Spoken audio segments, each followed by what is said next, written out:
one of us who has arrived here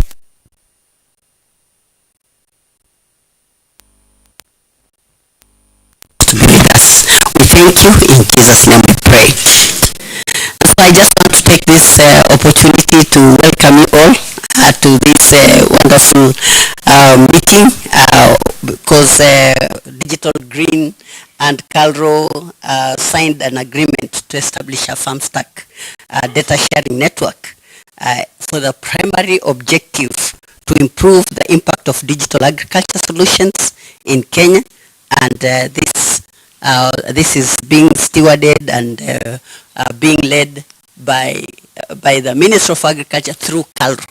And so I welcome you all, and we shall move very quickly with speed because of our program. And so with that, I want to introduce Salim, our Director ICT, to just come and do and share the objectives of the of why we are here today. So I welcome Salim.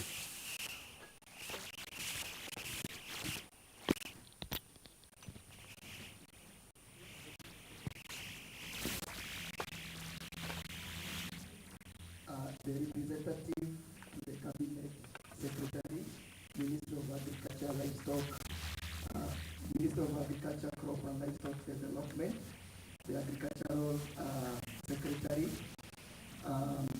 Dr. Harun Kato, the representative to the permanent secretary, Ministry of Agriculture, State Department for Livestock, Dr. Christopher Wanga, the Deputy High Commissioner of India in Kenya, Mr. Rohit Vadwana, the Calro Board of Management Chairman, Honorable Peter Kinywa, the Calro Director General, Dr. Eli Kiriga, representatives from the Council of Governors, delegates from the Ministry of Agriculture India, delegates from the Ministry of Agriculture Ethiopia,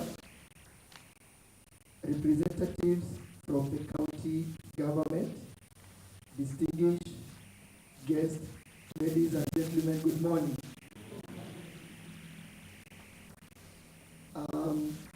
First and foremost, I'd like to give my distinct honor and privilege to welcome you all in this important exercise of launching the Kenya Agricultural Data Sharing Platform. And first, to begin with, I would like to appreciate all the organizations and institutes that have managed to join us, support us to ensure that we have a successful launch. So I'll start by introducing the organization and the institute. Because of time, we might not be able to mention the individual names, but please bear with us as we only be going to recognize the name of the organization and institute. So to start with, we are honored to be joined by our biggest stakeholder, which is the Ministry of Agriculture, through both representatives from the Agricultural and Statistical Unit and other team from the ministry. We are also honored to be joined by the Digital Green Foundation team, which are our co-partner in supporting this product. We are also joined by Tomorrow Now, our co-partner in virtual weather application. We are also joined by the team from IITA, the CGR group. We are also joined by team from Amtech. We are also joined by Sprout. We are also joined by team from eGraph. We are also joined by AgTech partners, Agribora, AgriVision. We are also joined by telcos, Safaricom, Telcom Kenya. We are also joined by the county government, the CECs present, and also members from the county government. We are also joined by the project coordination unit from KSAP, led by the National Project Coordinator. We are also joined by Project Coordination Unit, NAV-CDP. We are also joined by Kadp. We are also joined by Mercy Corp.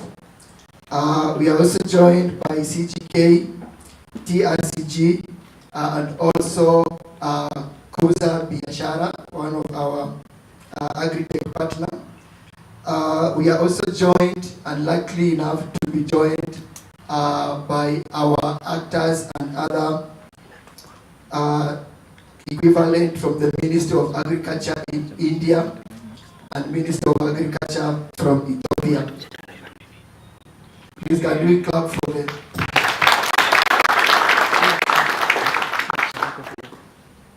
Thank you all. So, first and foremost, ladies and gentlemen, we need to, by now we all know that agriculture is the least digitized sector in this country. And as the country is taking the right steps towards improving our productivity and building resilience to smallholder farmers, then it has to do through precision agriculture. And the first step to achieve precision agriculture is to ensure that all the actors, both in the public side, in the private side, can have a seamless access to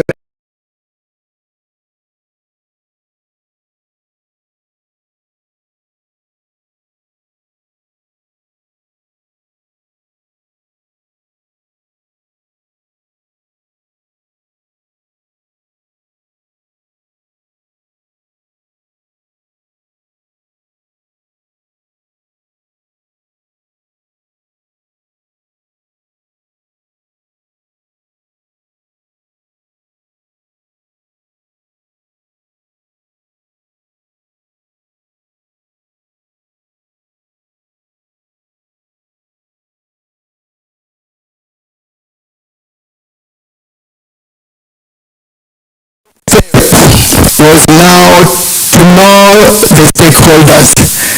And in this ecosystem, the key stakeholders are the farmers or the smallholder farmers.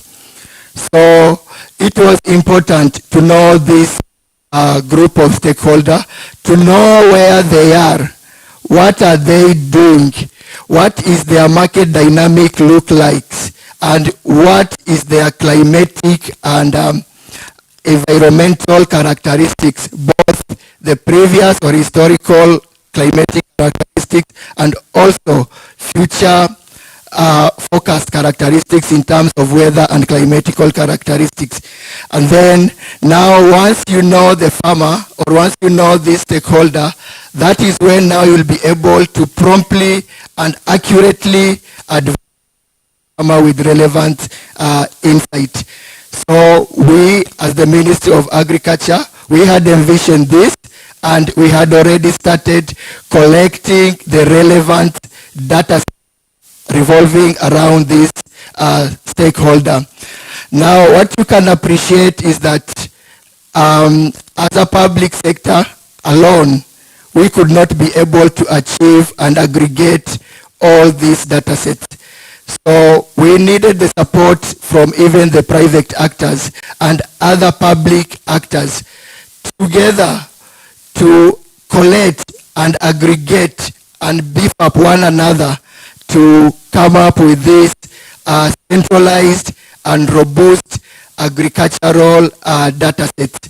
And we were doing all this with a vision that the central repository or the database for the ag sector will remain a distinctive of insights and reporting statistics for this agricultural economy. And for us to appreciate that,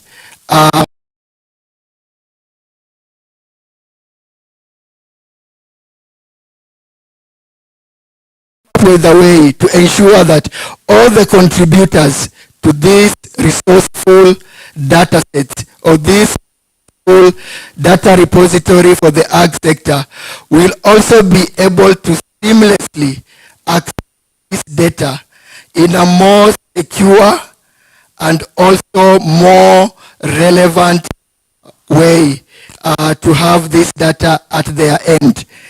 And once we have this, all the actors that could be contributing small bits of the data will be able now to access the larger data sets and be able to generate data insights at policy level, data insights at county level, and also data insights to support the smallholder farmer. Then collectively, as both public and private actor, we will be able to have a one central point of refreshing this data. And the Ministry of Agriculture has already spearheaded this through KIAMIS, the Kenya Integrated Agricultural Management Information System, where we had we will be having some routine way of refreshing these data sets so that we can make it relevant from time to time. So ladies and gentlemen, today on 12 September, we have gathered here to celebrate an innovative way of having seamless access to agricultural data sets to all the key stakeholders in agriculture, whether from the national government, the county government, the private actor, anyone who is contributing to this agricultural economy will be able to have a seamless and secure access to this relevant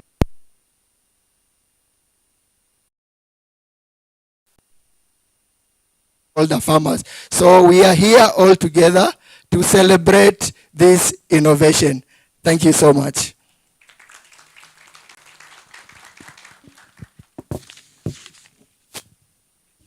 Thank you so much. Let us appreciate him again. I need to go through the protocols. The Cabinet Secretary Representative Haron Kator, the Agricultural Secretary, the representative of the permanent Principal Secretary, Ministry of Agriculture, Livestock, Dr. Christopher Wanga, Deputy High Commissioner of India, Mr. Rohit Vadwana, our Calro Board of Management Chair, Honorable Peter Kinywa Weru, the FAO Kenya Country Representative, Ambassador Kala Mukavi, our Director General, Dr. Eliud Kirger, Mr. Nyangi from the National Project Coordination Unit of KSAP, representatives of the Council of Governors, delegates from the Ministry of Agriculture Ethiopia and those of India, representatives and the CECs from from the different counties, distinguished ladies and gentlemen. Good morning again. My name is Felista Makini. I'm the Deputy Director General in charge of crops research in Calro, and it is my privilege today to welcome you here to this wonderful program, as Salim has explained so colorfully, until I think all of you today are very excited to be part of this. And really it is an exciting thing, even as we continue digitizing the agriculture sector data so that we can improve livelihoods. I think all of us are excited when we know we can improve livelihoods. Having said that, and we've done the introductions, because we are so many, it was not easy to do it individually, but we know now all the different institutes and organizations that are here. And so we are happy to have you here. So it is my privilege now to invite Beryl. Again, I was looking for her where she's seated, who is the country head of Digital Green Farmstack, to give us the mission and vision. Welcome, Beryl. Let us encourage her with a hand clap. Morning, everyone. Morning. For those who know me, when I get excited, I speak at 100 words per minute. So I hope that you will catch up and we can catch up on time as well. As Dr. Makini has said, my name is Berry Lagengo. I am the country head for Digital Green, and we are very excited to partner with KALRO to ensure that one of our key problems in the country is actually resolved: data sharing. KALRO will host the data. We will have access to it through the correct protocols. That is it. Can I sit now? I'd like to tell you a little bit more about Digital Green. Most of the Kenyans know Digital Green has one good thing: videos, right? We are trying to move from the videos into something else, and FarmStack is one of our key products. I'll start with my slides, and sorry for the guys at the front. The rest of the guys, you will be able to see the slides. We are collaborating with KALRO to offer FarmStack. So FarmStack is our second product. We will no longer be doing videos as Digital Green in the country. There are counties who are here who still use the Digital Green videos, and we keep encouraging you to do that. Our key role is to offer support extension and to offer advisory, and we'll still work with KALRO to move that going forward. Next slide, please. Okay, so on our first, we call it the first generation agriculture extension. We focus largely on agriculture extension as our core work.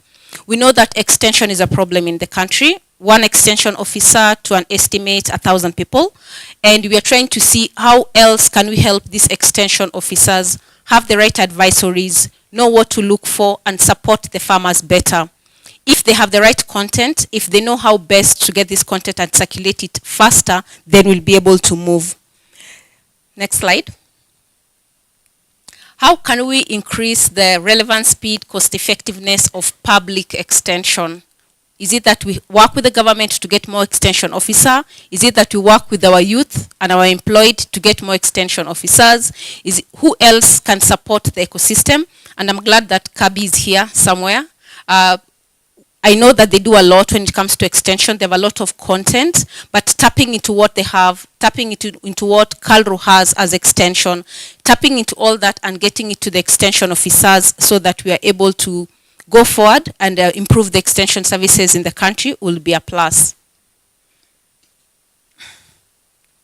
I'll talk about our, what we call second generation or videos.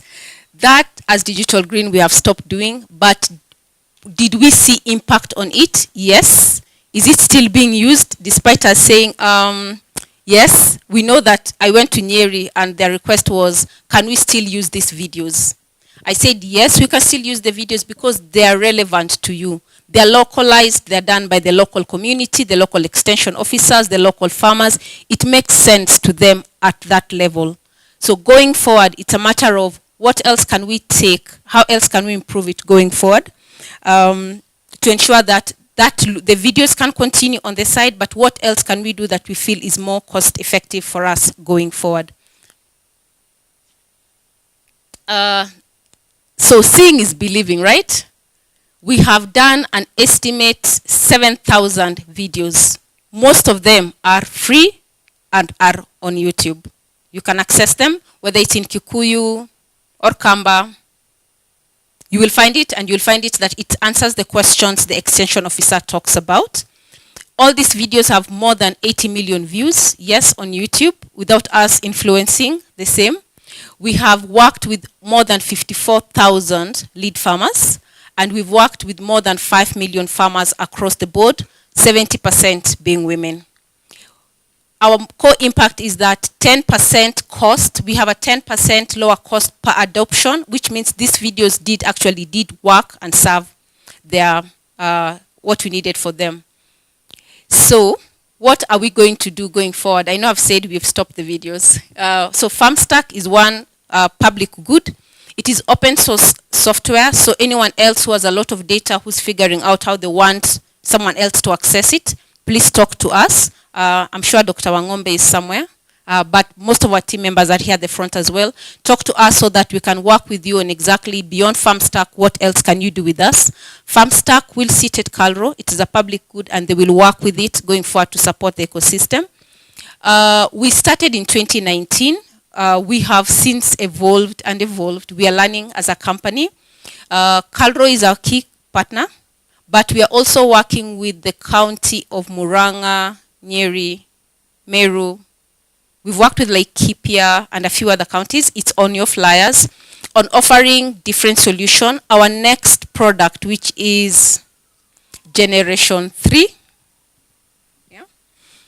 will be something that will help us link all our solutions via the extension officer through an AI chatbot.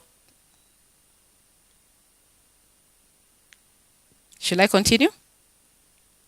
In the afternoon or before lunch, we will have that explained. We have some lead farmers sitting among us who have used that for extension services. All the content is from Calro. All we've done is digitize it and give it back to them in a way that they're saying, this coffee plant looks like XYZ. What is the problem? Can it solve our problem? Yes. So that they don't have to see a problem in the field, go back home, reach out to somebody else, come back 3-4 days later to solve the problem. We are trying to help them solve the problem right now as it is through their own phones, in their own space, when they are actually on site. So that will be our second product. It is in pilot phase. We've worked with an estimate 30 to 40 lead farmers in these counties, focusing largely on coffee. We are moving into dairy and potato value chains. So for the CECs who are here, who have lead farmers, please talk to us so that we are able to work with your lead farmers going forward. Again, we say we are a social enterprise, public good services. So again, we are not looking to make profits, but just how to support the farmers going forward. Okay? So that image shows exactly how the AI-powered extension system looks like. And I know I'll take the conversation back to FarmStack. It is extension services from everyone else who has content, right? Then, because the content is in English or Kiswahili, Calro researchers write in English. The extension officer wants that advice in Kikuyu. So we translate it. On the bot, they can ask that question via voice through their Telegram in Kikuyu and get the answers back. And I'm saying we'll be able to see that at some point during the day. That's it? Oh, okay, sorry. So to talk about what we are doing with Calro on KDP, FarmStack started, Henry is here, with Henry and Dr. Akuku. And they've worked with Calro for over a year just to get KDP going. It has been a ride, I hear so. I'm just coming at the tail end to celebrate it, right? And I'm hoping that all of us who are seated here will reach out to Calro and try and access the data. This time around, we will not say Calro has all the data and they are holding it. It is how else can you access the data?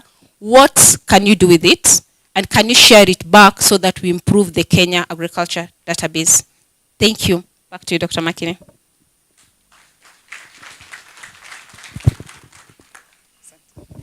Thank you so much. As you can see, the partnership is going to be very, very beneficial to all of us, which means all of us we need to make an effort to access that data because it's going to be very useful and to help us. Now it is indeed my privilege to invite our Director General, Dr. Elred Kruger, to give his remarks, and I'm just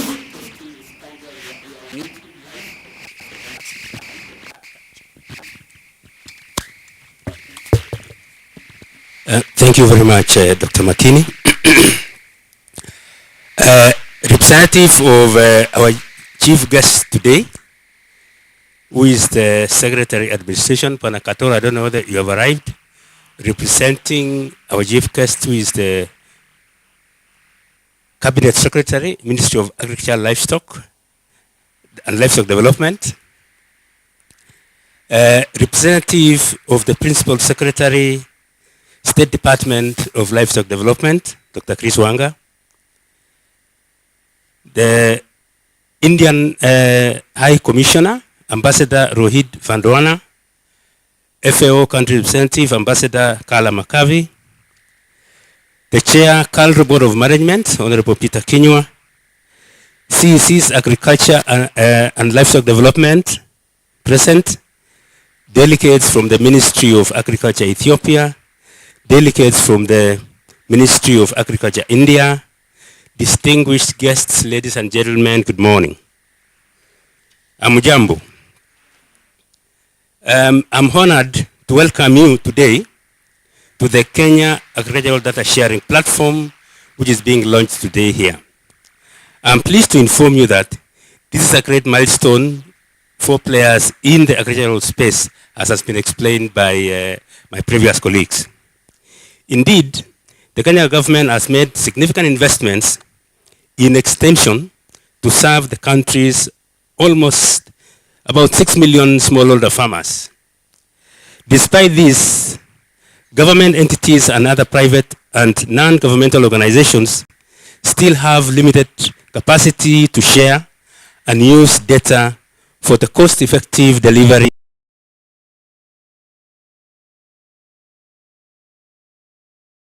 Additionally, farmers do not receive relevant and timely advisories, which limits their ability to increase their yields and incomes and stay resilient in the face of climate change.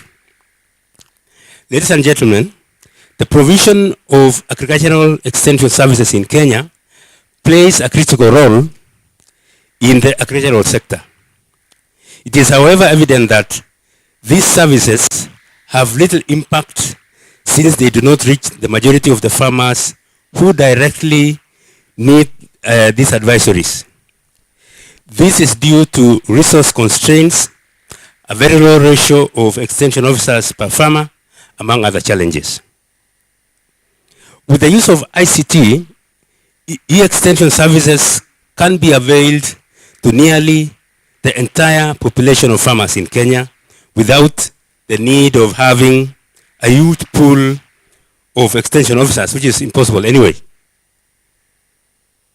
The fact that most farmers in developing countries have mobile phones is an opportunity to provide mobile-based extension services that address key issues faced by the farmers and other agricultural value chain actors.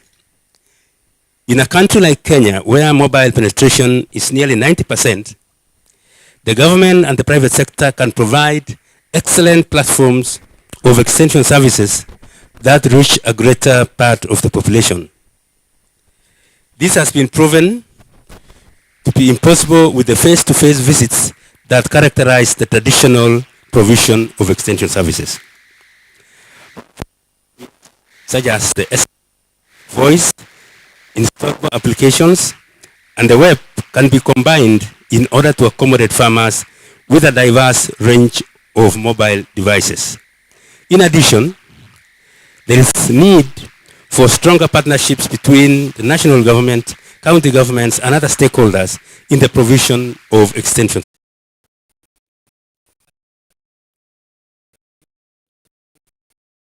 To seamlessly share, integrate, and leverage valuable data for the greater good by offering better services to the farmers.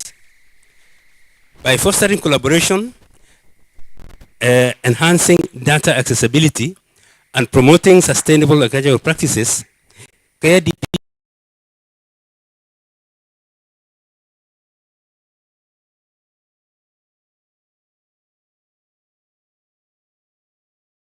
by the ministry in conjunction with Calro is technically supported by Digital Green Foundation, which creates digital solutions, has been demonstrated, for rural communities by listening closely to the people on the ground.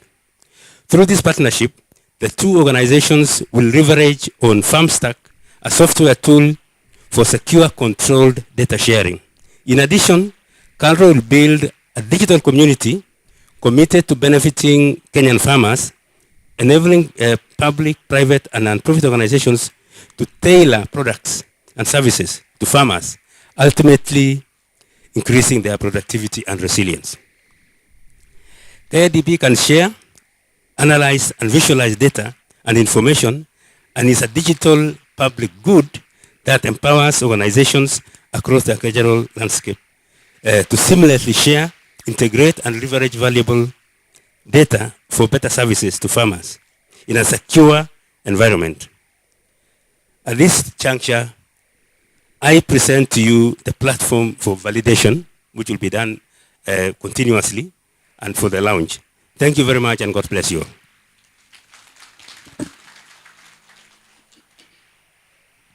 Thank you very much, DG, for those remarks. We are privileged to have a representative from the Presidential Economic Transformation Secretariat, Mr. Henry Kinyo, and so we'd like to invite him just to make his remarks.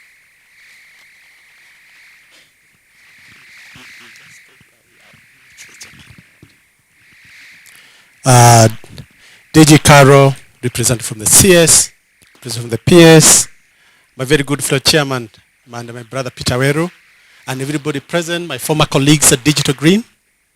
I'm glad to be here this morning. My name is Henry Kinywa. I am an advisor in the Executive Office of the President, the President Economic Transformation Secretariat. I'm here this morning and quite excited about what's going on, the launch of the Kenya Agricultural Data Sharing Platform. We know about the bottom-up economic transformation agenda is, as the President has always said, is value chain based and therefore data based. We have the first phase, a Caro of registration of farmers through KIAMIS, the Kenya Agricultural Integrated Management Information System. And the second step, people are asking, how do other people integrate this data? How do we integrate this data? And therefore, having this platform, the team from out there, make sure that everybody knows how to access start storing their data, how to start using this data, because data is as good as it's been used. So if you can have it and if you just keep it to yourself, it's not going to help anyone. We're looking at the agriculture sector that is well informed, that is data driven, and agriculture sector that indeed will lead to the transformation of this republic. I don't have much to say today. It's just to thank you all and looking forward to saying, let it not be just the launch. My challenge, and that's even from my boss, Dr. Agustin Cheruiyot, was like, let's not this be just a launch. Let's make sure that we move it forward. Let's see people using it. Let's see now people being confident that they can share their data. Let partners in the private sector who have data that to share and interact. Let them be confident that by use of the KDP, use of they'll be able to do that and keep of their own data. Thank you and do have a good day. Thank you very much.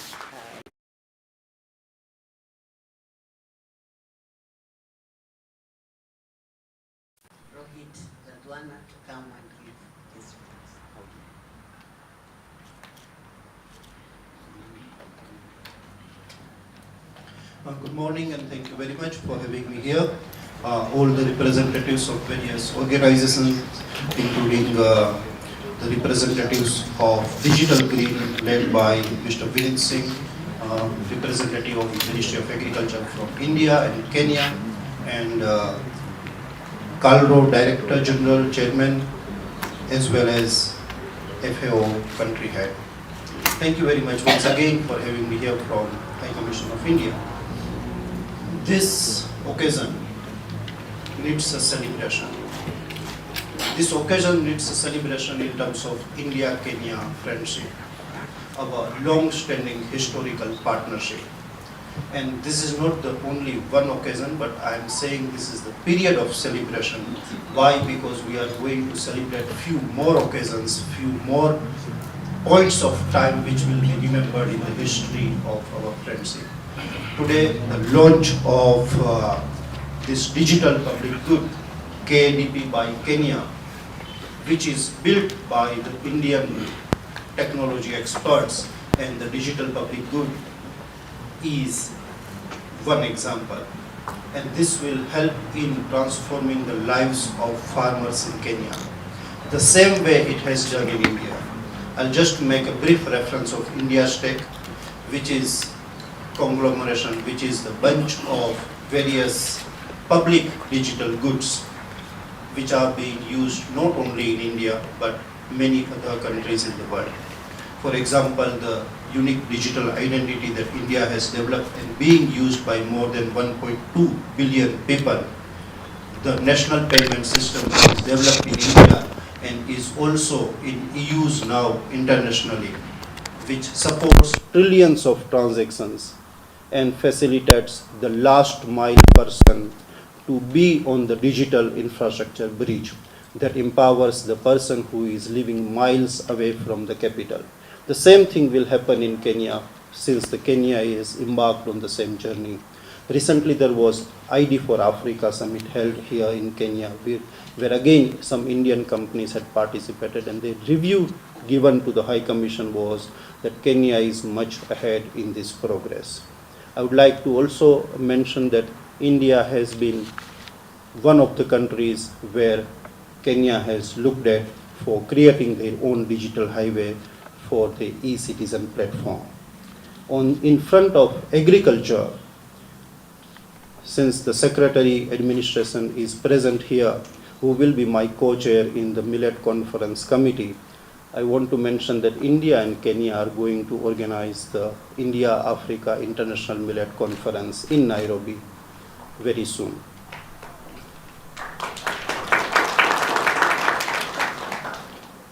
All African agriculture ministers will be invited for that. This speaks of our friendship, that India has chosen Kenya to be our host country, to be our partner country, to be our co-host. Similarly, you will be hearing very soon a very, very good news about the farm and agriculture export from Kenya to India. I just don't want to steal the thunder. Wait till next Saturday or Sunday and you will hear about that. But that's again another achievement in our bilateral relationship. This will be one good point in our journey.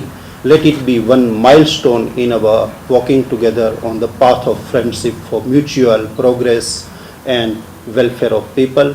And let's not stop here, learn from here, move ahead on this direction.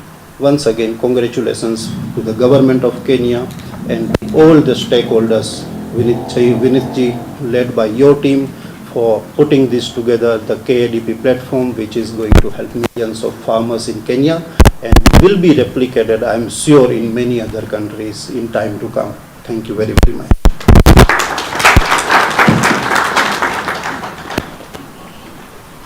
Thank you very much for those remarks, and we also look forward to give a similar testimony for Kenya and that transformed lives. Now it is my privilege to invite the Chairman, Calro Board of Management, Honorable Peter Akinywa, to come and give his remarks.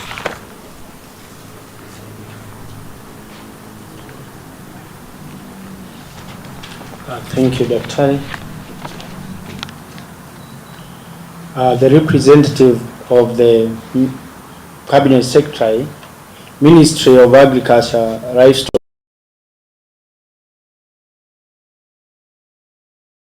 Administrative Secretary, Bwana Kato, the representative of the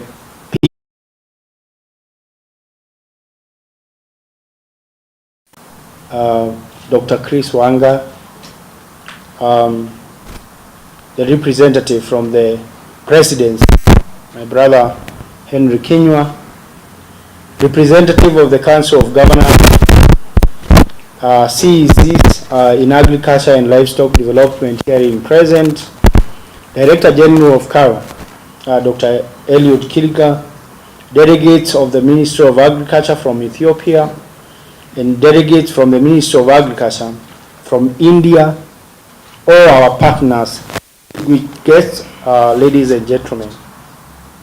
On behalf of the Board of Management, staff of the Kenya Agricultural and Livestock Research, and indeed on my own behalf, I welcome you all to the official launch of the Kenya Agricultural Database Sharing Platform, KADP, powered by FarmStack. We are indeed delighted to have all of you here today, and I wish to take this opportunity to express our sincere appreciation to our Cabinet Secretary, Honorable Mithika Linturi, our PS for State Department for Crop and Livestock, Honorable Kero Hasama and Honorable Jonathan Mweke respectively, for the great support that they have accorded us and they continue to accord Karo, and we believe that this will go a long way in achieving the envisaged development results, while agriculture was made one of the key agendas in the bottom-up economic transformation agenda by our Kenya Kwanza administration. It is expected that agricultural research will contribute greatly to attaining the country's Vision 2030, and by developing and applying suitable science, technology and innovations with the aim of strategically making the agricultural sector a key driver for achieving the 10% annual economic growth rate expected under the economic pillar of Vision 2030. Currently, the country's vision for 2030 has set a target to increase growth in agricultural output by a sustained 7% and above per year to propel the national economic growth.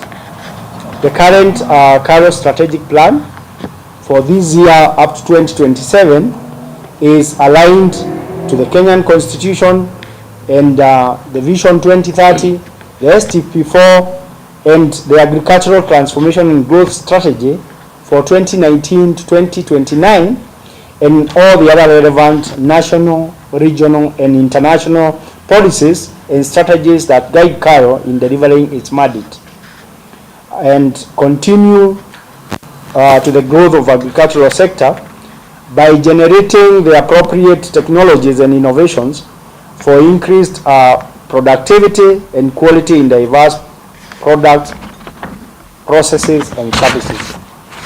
Ladies and gentlemen, in the context of integrating ICT and agriculture, one of the key results areas identified to address the mandate of Karo and to help deliver its mission is to strengthen and manage Karo's information and communication structure and services. The Ministry of Agriculture and Livestock, through Karo, is at the forefront of digitizing all agricultural value chains to enhance productivity and sustainability, and has adopted 5 strategies to realize this objective. 1, we have embarked on development and updating and implementation of ICT platform and databases. 2, to establish, operationalize, and maintain ICT equipment and infrastructure. 3, to automate our Karo business processes. 4, develop, integrate, and update and implement agricultural dashboards for analytics, as well as operationalize agricultural data collection using drones to establish also and update and implement advisory services platforms. In view of this, Karo ICT has developed state-of-the-art platforms and hosts big data platform for agriculture and Kenya Agro-Advisory Services, which connect farmers and stakeholders with the right information and knowledge. The addition of this ICT tool called Kenya Agricultural Data Platform, which is an innovative data exchange platform that is designed to revolutionize the agricultural sector, is an added advantage because it fosters collaboration and enhances accessibility, increases data usage, improves the links with other industrial players, as well as improving the future of research. Ladies and gentlemen, as I conclude, I want to reiterate that Karo Board of Management is committed to achieving our key objectives because we know these will contribute to addressing the challenges facing the agricultural sector. We indeed are grateful to all the stakeholders and the partners who took time to provide invaluable input in developing this platform. Further, I wish to challenge all of us to take this launch as a first step towards the future of revolutionizing agriculture in this country. Thank you. God bless you all.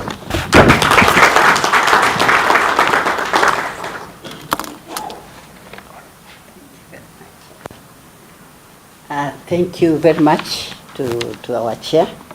Now it is my privilege to invite the representative of the PS, Ministry of Agriculture, State Department for Livestock Development, Dr. Christopher Wanga, to come and give his remarks. Welcome, Dr.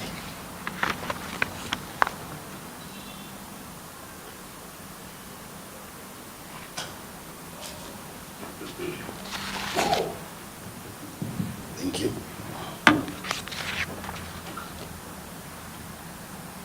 Representative of Farmstock, Madam Beryl Gengo, delegates from Ethiopia,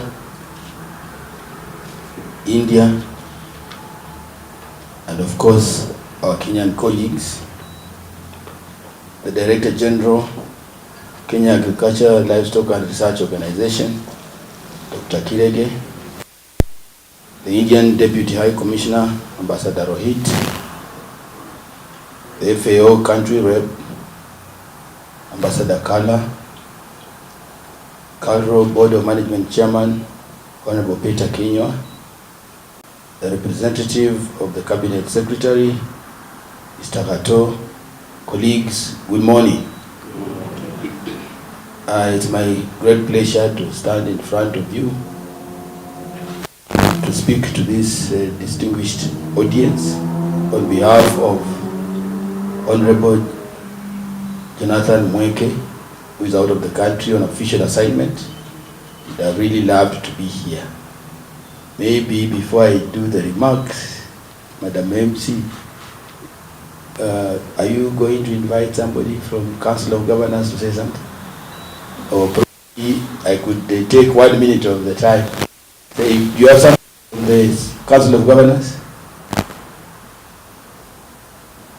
Maybe a CEC, because I know the chair of the CEC caucus is also out of the country.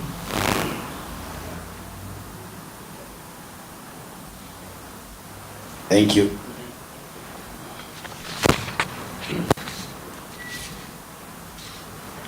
I'm very glad to participate in this launch of the agricultural data sharing platform, which is expected to positively impact the agricultural sector, where the agricultural sector remains a critical economic and social development driver in Kenya's Vision 2030 and Sustainable Development Goals, as well as the Constitution of Kenya, in which the Bill of Rights provides a right to food of adequate quality and quantity at all times.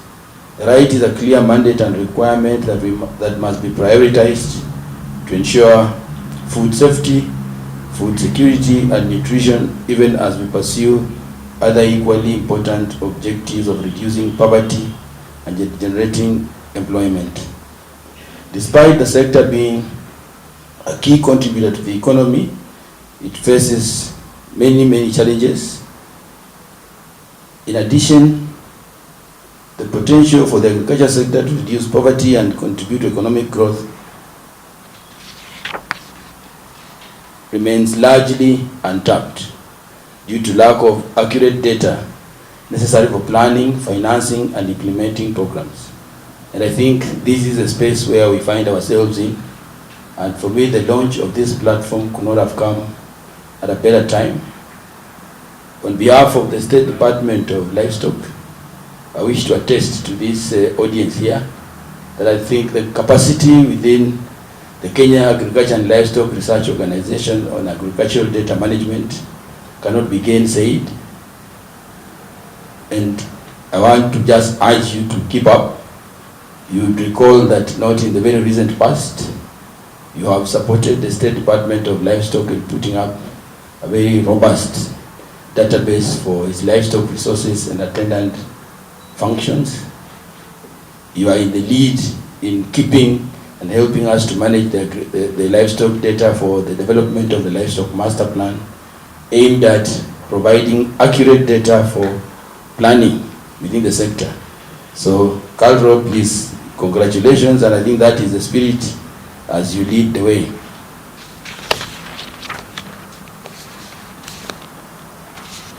The livestock subsector has the potential to provide adequate supplies of all animal products to meet domestic food and nutrition needs, as well as generate surplus for export.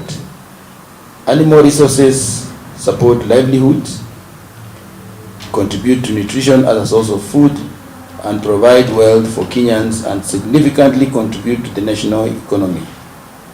The animal resources industry is extremely important to this country, and that would straddle livestock, wildlife, farmed wildlife, companion and aquatic animals. And therefore, your research agenda is extremely key in supporting these very critical sectors. Improvement in early warning and response, animal genetics, and control of trade-sensitive diseases, value addition to livestock, and increased market access can heavily support performance within the sector. Ladies and gentlemen, as we implement the bottom-up economic transformation agenda of this government, we have three very critical flagships that this data platform is going to help us to achieve. This is the delivery of the leather industry value chains, where we're looking at moving from the current 17,000 persons directly employed within the sector to 100,000. We are looking at transforming the value of the traded leather. We are looking at not losing a single hide and skin from the 3,000 hides and 3 million hides and 18 million skins, which a lot of them don't find themselves to the end process. So these are tangible targets that we hope within the 5-year period we will have all our leather, all our hide skins produced, being processed into finished products for the growth and development of our country. We are also looking at the transformation of the dairy industry, whereby we should be able to increase our exports up to 1 billion liters of milk. We're also looking at ensuring that we double the dairy production from the current 5.1 billion liters to 10, and certainly developing the meat industry. So this for us is our key deliverables, and this data system, the data platform, will be extremely useful because our stakeholders are far and in between. Livestock management systems in Kenya, especially in the ASALs, rely extensively on natural systems such as rain-fed pasture.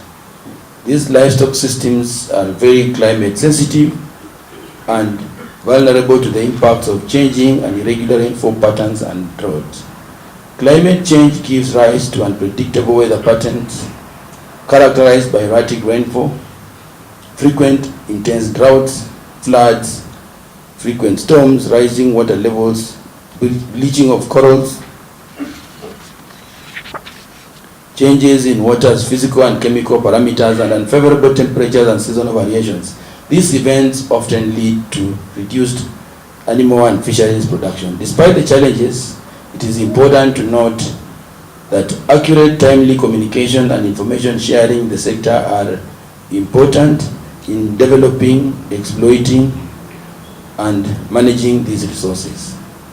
Research and development in the sector requires retrievable, up-to-date data, and it's for such reasons that the government is making great efforts to achieve the same.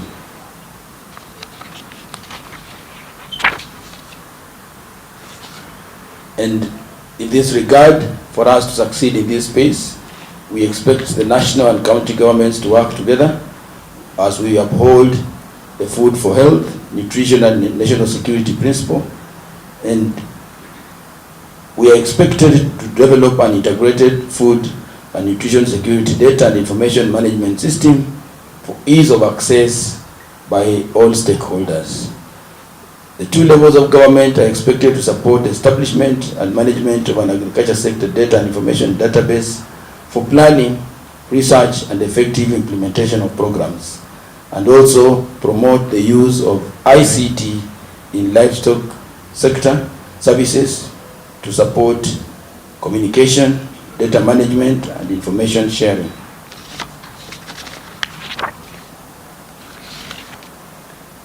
Ladies and gentlemen, the increased affordability and access of ICT technologies and solutions in the sector have subsequently played a key role in boosting the smallholder farmer in agricultural productivity. We know that ICT technology solutions can facilitate farmers to make better and more informed decisions, and therefore we cannot overstate the role of ICT in supporting growth within the livestock sector. And therefore we also want to leverage on this so that we are able to utilize the existing technology comprising sensors, connectivity, data analytics, workflow, automation platforms and applications that offer solutions to the sector's challenging problems. And therefore, we also look at benefiting the use of technology and digital platforms like we have embarked on with the development of the Livestock Master Plan, which will have all the information within the lead value chains in the livestock space for guiding investments within the livestock sector, and support of the digital agricultural transformation will also help us in mitigating the climate challenges arising from drought and other threats like the El Nino, which is predicted.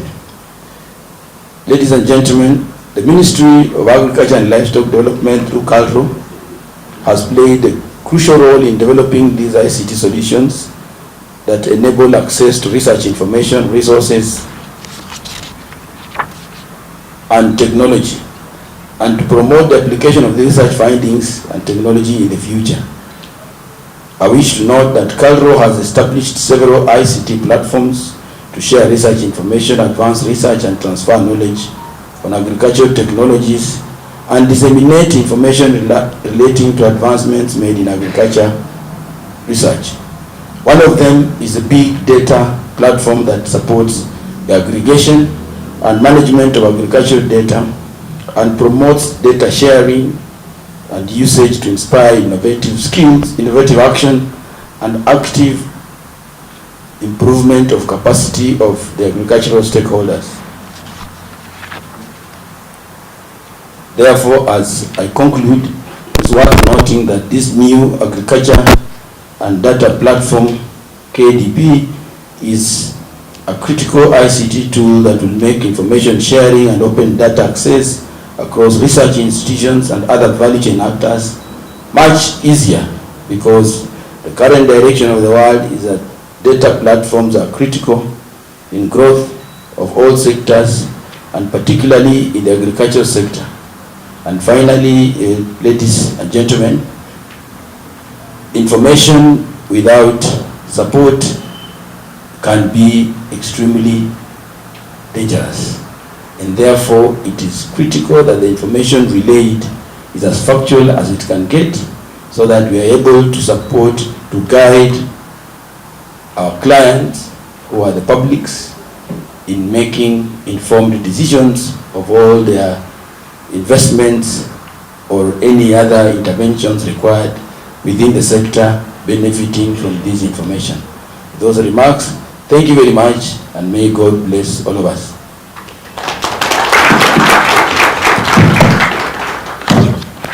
Thank you very much, Dr. Wanga, for those remarks. And now it's for us to appreciate the platform, and so I'll invite our Assistant ICT Director, Simon Mulwa, to give us a demo of the farm stack features and functionality.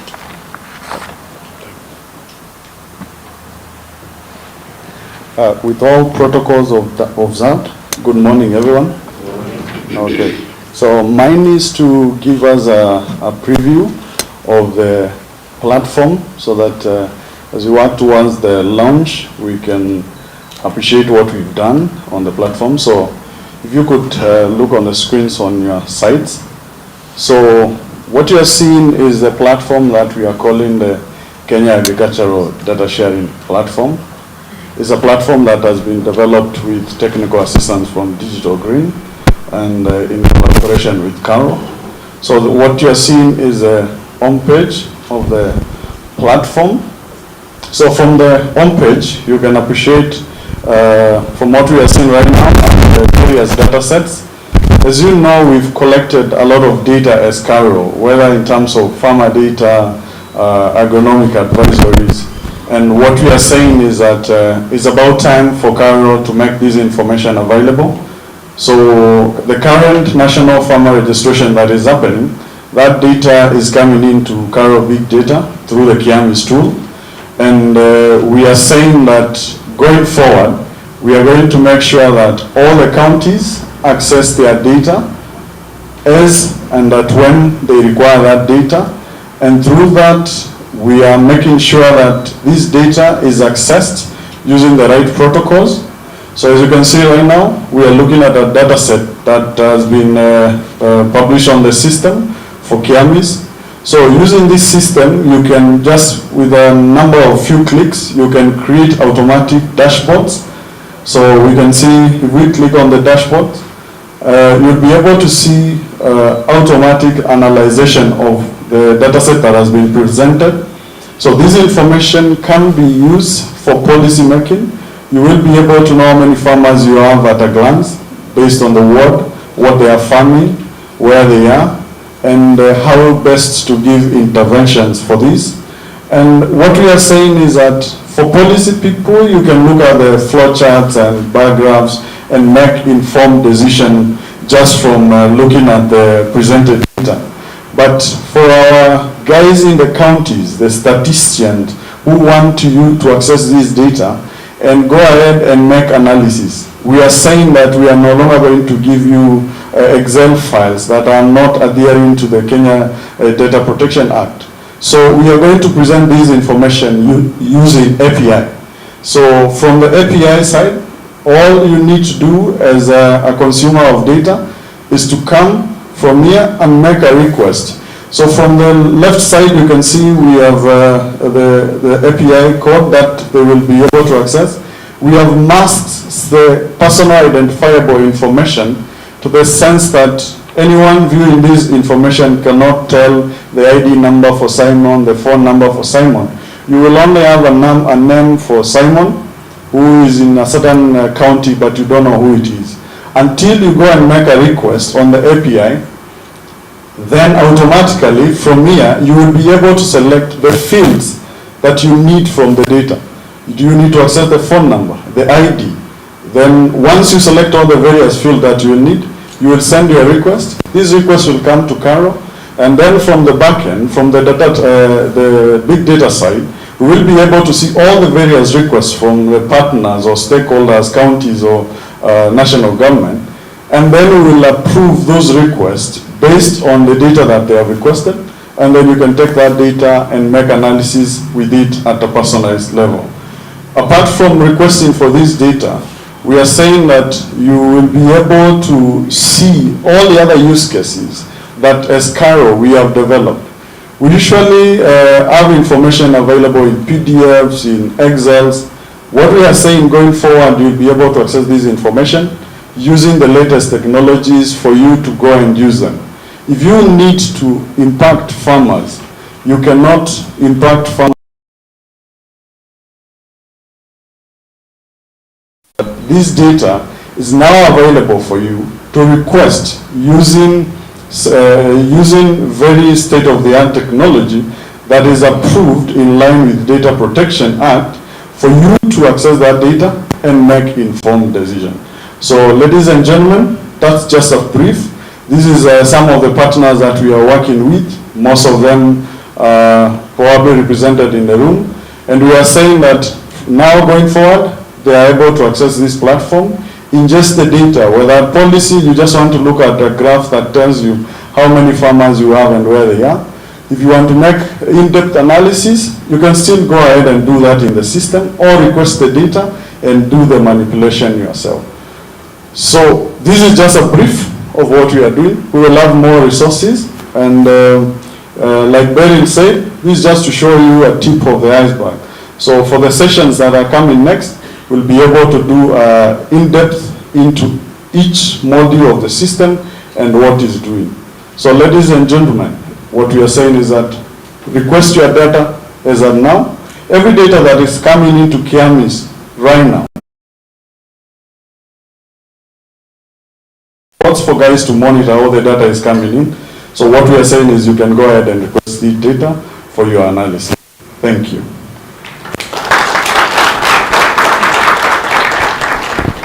Thank you very much, Mulo, for taking us through. I know when they demonstrate like that, if you are not an ICT expert, you are like, what is that? So it will need for you to go back at a personal level now and click on those buttons to be able to appreciate more what the platform is talking about. Now it is my really privilege to invite the representative of the Cabinet Secretary, Minister of Agriculture and Livestock Development, Haron Katur, to come and give his remarks, and then we shall do the launching of this platform. So welcome. Thank you very much. How are you?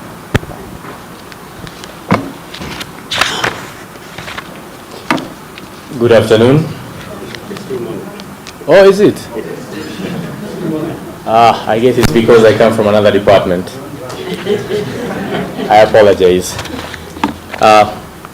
As it has been said, my name is Haron Kator. I'm here to represent the Cabinet Secretary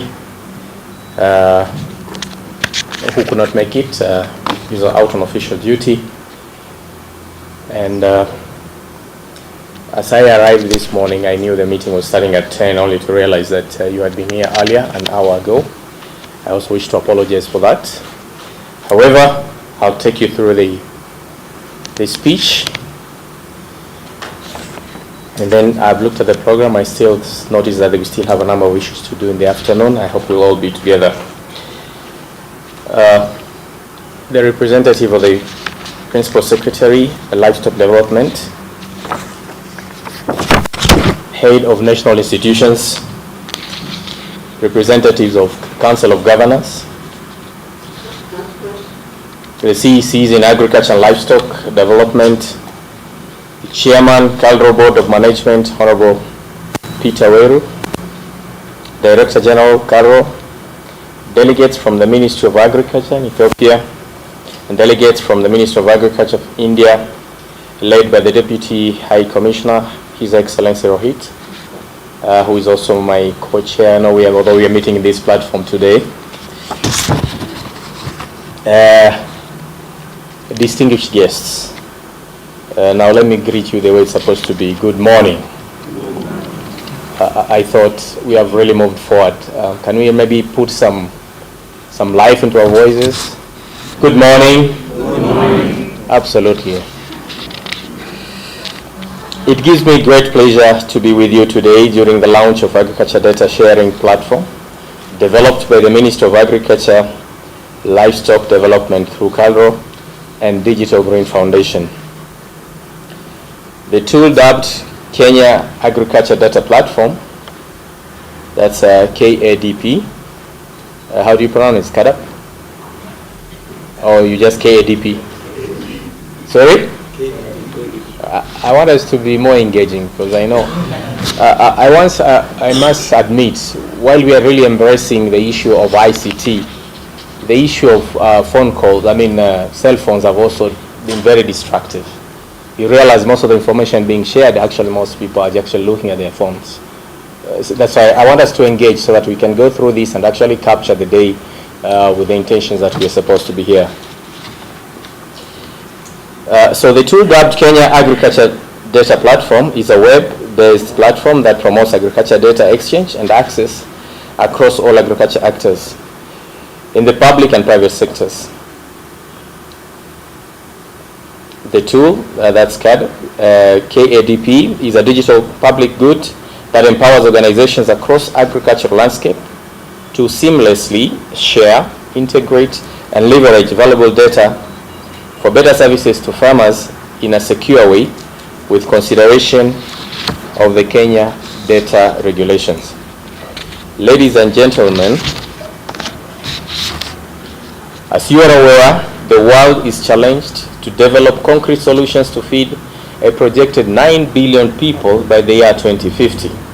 According to FAO, this will require a 70% increase in food production. The World Bank has additionally noted that besides increasing productivity, such efforts must be augmented by ensuring minimal food losses and efficient supply chain management efforts to contribute to the glimmering population predictions.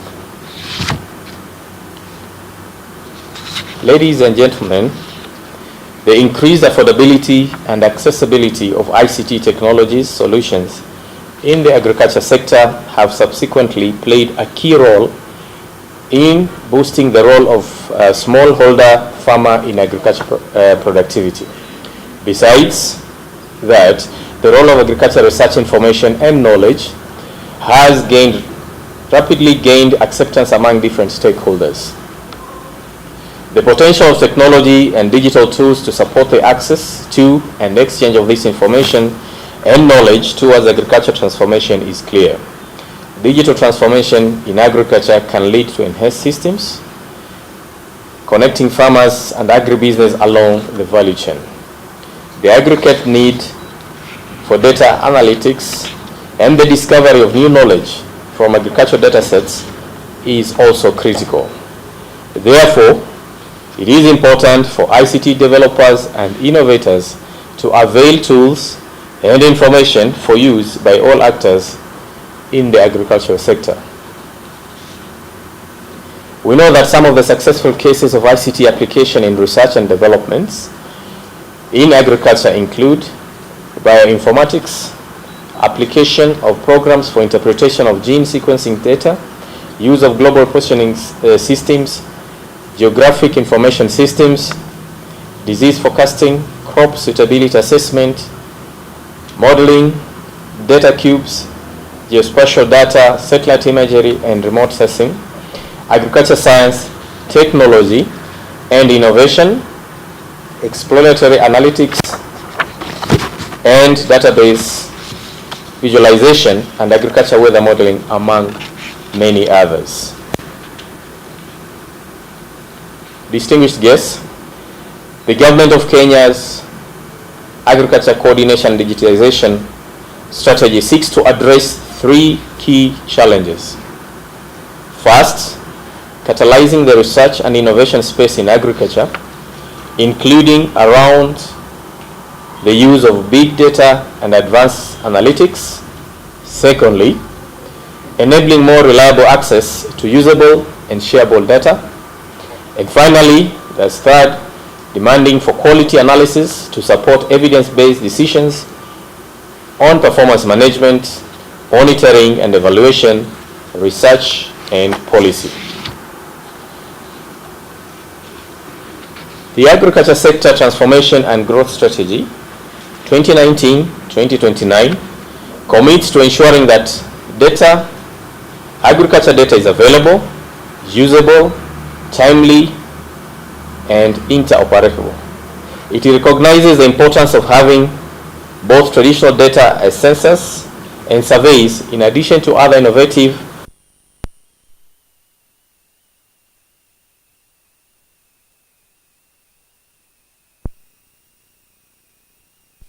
and driver to expedite equitable access to research information, resources, and technology and promote the application of research findings and technology in the field of agriculture.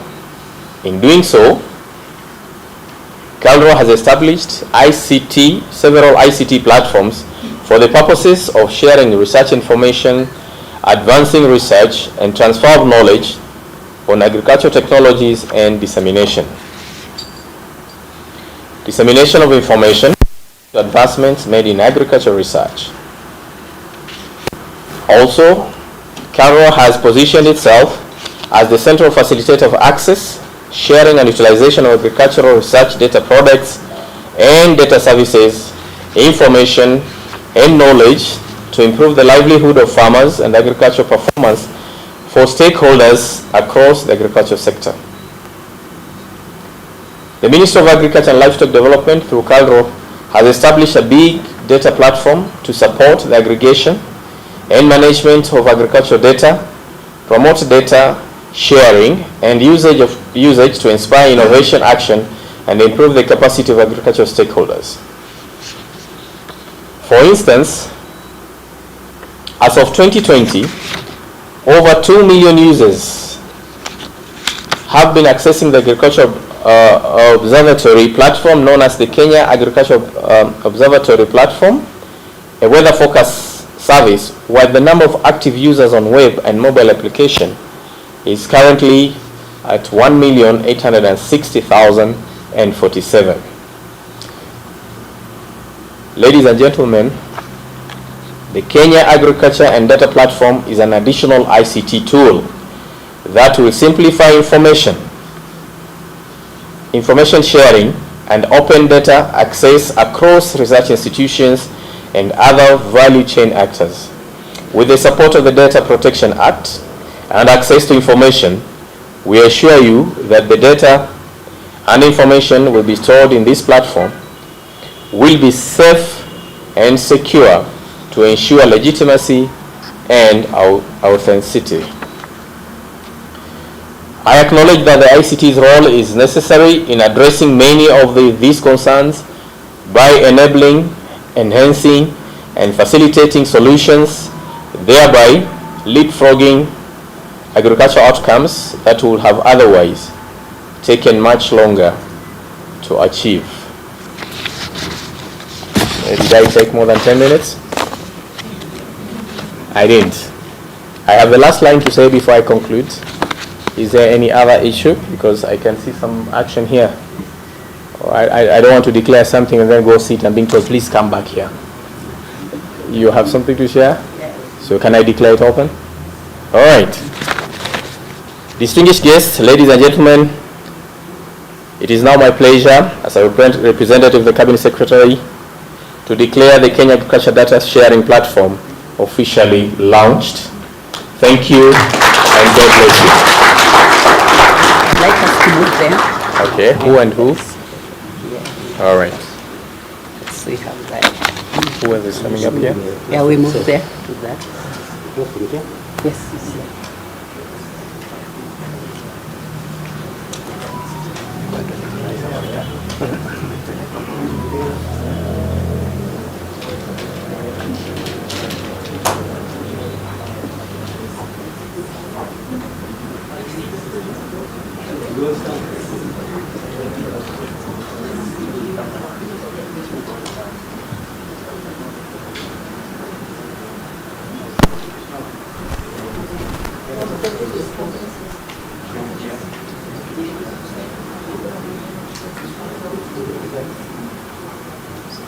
Okay, you can start so that you can see what is happening here. We're inviting.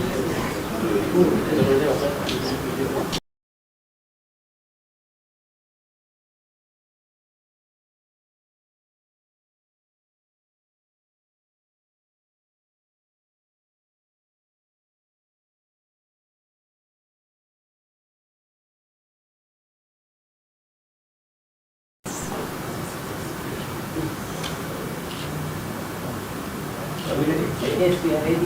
All right. So now this is declared officially open. Can I go ahead? Yes.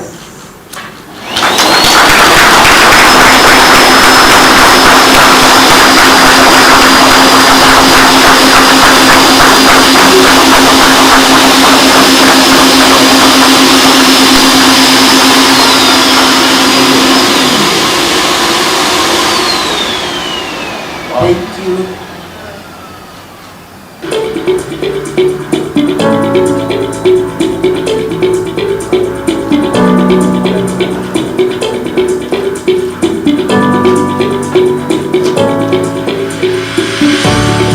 Kenya Agriculture Data Sharing Platform, KADP.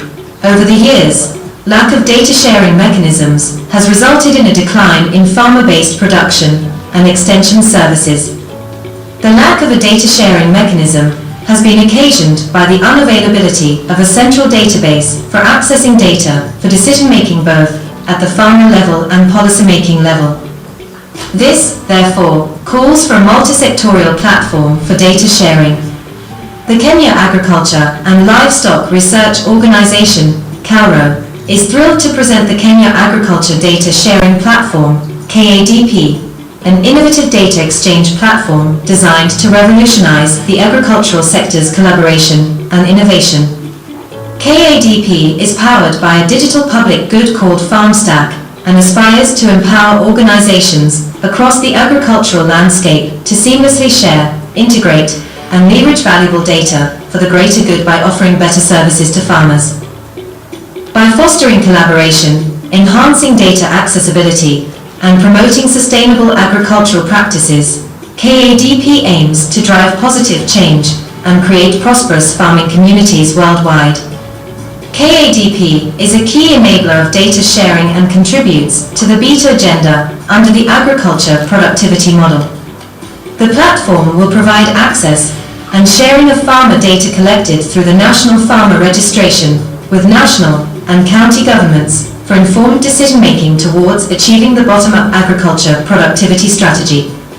This will support the BETA paradigm shift in agriculture from farmer-based production to resource management production and extension model to farm resource management. KADP brings a revolutionary approach to data exchange in agriculture, focusing on the greater good through empowering agricultural communities, strengthening collaboration, driving sustainable solutions, promoting transparency and trust. The Kenya Agriculture Data Sharing Platform has been developed with technical assistance from Digital Green Foundation and KALRO.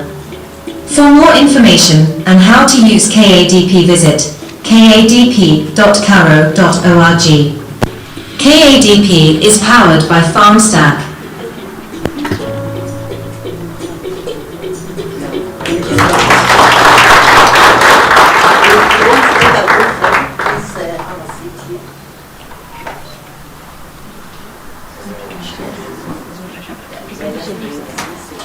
And then the rest of us, we can try to fit it behind here so that we can have a good photo. So we are taking one pass for this scheme here, and then all of us will try to squeeze behind. Yes.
bottom strategy. This will support the beta paradigm shift in agriculture from farmer-based production to resource management production, an extension model to farm resource management.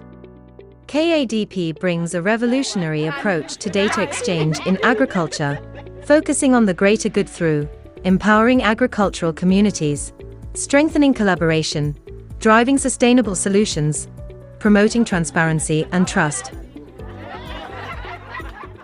The Kenya Agriculture Data Sharing Platform has been developed with technical assistance from Digital Green Foundation and CalRO. For more information and how to use KADP, visit kadp.calro.org. KADP is powered by FarmStack.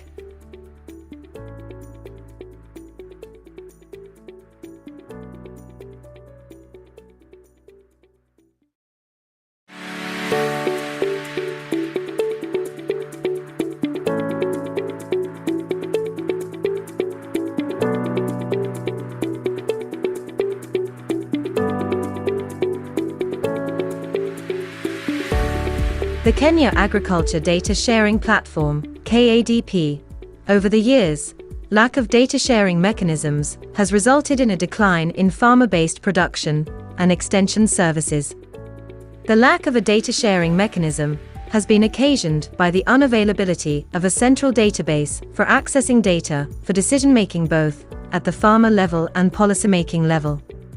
This, therefore, calls for a multi-sectorial platform for data sharing. The Kenya Agriculture and Livestock Research Organization, CalRO, is thrilled to present the Kenya Agriculture Data Sharing Platform, KADP, an innovative data exchange platform designed to revolutionize the agricultural sector's collaboration and innovation. KADP is powered by a digital public good called FarmStack and aspires to empower organizations across the agricultural landscape to seamlessly share, integrate, and leverage valuable data for the greater good by offering better services to farmers. By fostering collaboration, enhancing data accessibility, and promoting sustainable agricultural practices, KADP aims to drive positive change and create prosperous farming communities worldwide. KADP is a key enabler of data sharing and contributes to the beta agenda under the agriculture productivity model. The platform will provide access and sharing of farmer data collected through the National Farmer Registration with national and county governments for informed decision-making towards achieving the bottom-up agriculture productivity strategy.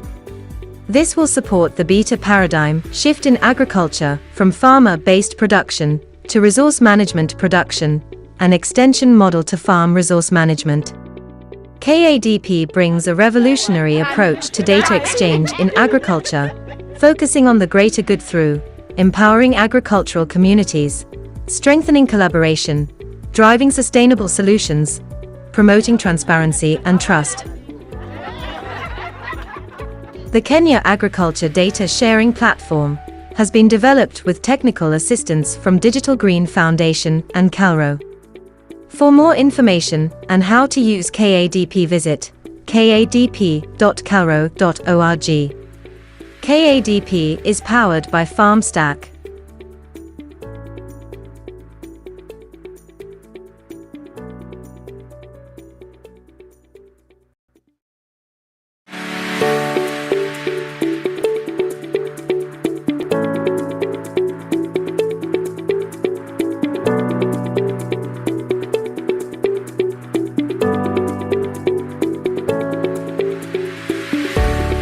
The Kenya Agriculture Data Sharing Platform, KADP. Over the years, lack of data sharing mechanisms has resulted in a decline in farmer-based production and extension services. The lack of data sharing mechanism has been occasioned by the unavailability of a central database for accessing data for decision-making both at the farmer level and policymaking level. This, therefore, calls for a multi-sectorial platform for data sharing. The Kenya Agriculture and Livestock Research Organization, CalRO, is thrilled to present the Kenya Agriculture Data Sharing Platform, KADP, an innovative data exchange platform designed to revolutionize the agricultural sector's collaboration and innovation. KADP is powered by a digital public good called FarmStack and aspires to empower organizations across the agricultural landscape to seamlessly share, integrate, and leverage valuable data for the greater good by offering better services to farmers. By fostering collaboration, enhancing data accessibility, and promoting sustainable agricultural practices, KADP aims to drive positive change and create prosperous farming communities worldwide. KADP is a key enabler of data sharing and contributes to the BETA agenda under the agriculture productivity model. The platform will provide access and sharing of farmer data collected through the National Farmer Registration with national and county governments for informed decision-making towards achieving the bottom-up agriculture productivity strategy. This will support the BETA paradigm shift in agriculture from farmer-based production to resource management production, and extension model to farm resource management. KADP brings a revolutionary approach to data exchange in agriculture, focusing on the greater good through empowering agricultural communities, strengthening collaboration, driving sustainable solutions. Is the user management. So Carlo as the host should be able, through the platform, to manage the users. Number two, we also try, because the platform also involves a legal component, we have a usage policy management aspect. And then number three, we have resource management, because the system itself is placed within the big data, the Ministry of Agriculture and Livestock Development, big data center.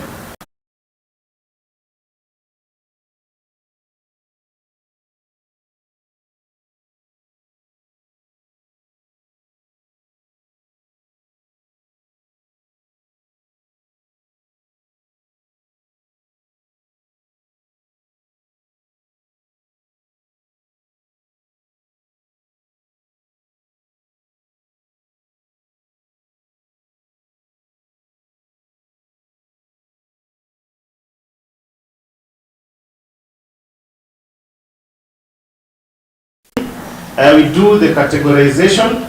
You'll see that on the platform. And then finally, all our data sets have to be standardized so that when you look at a national ID of a farmer, next time that field is presented using a different name, we should be able to identify it as a same field as a national ID of a farmer.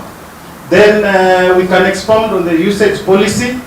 That is usage policy. Mainly we have data that you declare that is public, where the different partners will be able to access it without your request, without necessarily providing a request.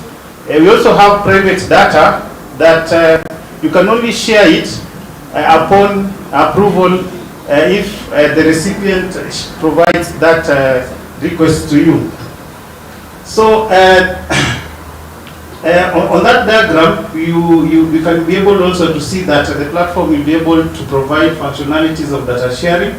Another extended functionality is that apart from just sharing one data set, we are able to combine more than one data set so that we provide a better value. It's called what? Value proposition, so that data becomes even more beneficial to the end user. So that is about the join and merger data sets. And then we also have the request handler, where the organization, that module will be able to handle all the requests that are provided on the platform between the different organizations that will be sharing data on the platform. So at the end, we are seeing that we have partners. In this case, since this platform is a B2B focused, we need to verify our partners who have to be compliant to the various policies and regulations that have been set by the national government. So that brings a summary. The other components, as you can see, we have from the data national farmer database has also been integrated. Thank you, Dr. Makini. It's in rare occasions that I find myself talking in front of people. So the last data set is the 1 million farmer platform, where we have most of the private sector partners engaging on that component. So you can take us. So once you understand this architecture, I believe we can go directly to now the platform itself that Mulwa had shared before. You can move to the center where you can see. Yeah, so at the home page, if you look at the home page, it has been a very engaging, interactive between several technical teams. We have really worked it. The platform has been worked on for more than a year. So we hope that what will be presented here is satisfactory. If you look at the landing page, we have the first section that tries to give you a glimpse of what the platform is. When you go down, we have several data sets that have been highlighted, where if you need to see more data sets, you just click on the view more data sets. If you go down, you have the use cases.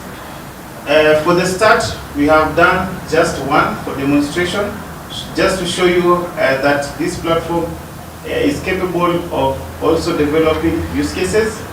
And then we go down to resources, and finally we have more information that you normally typically find on any homepage, some contact us link, a list of a few featured participants.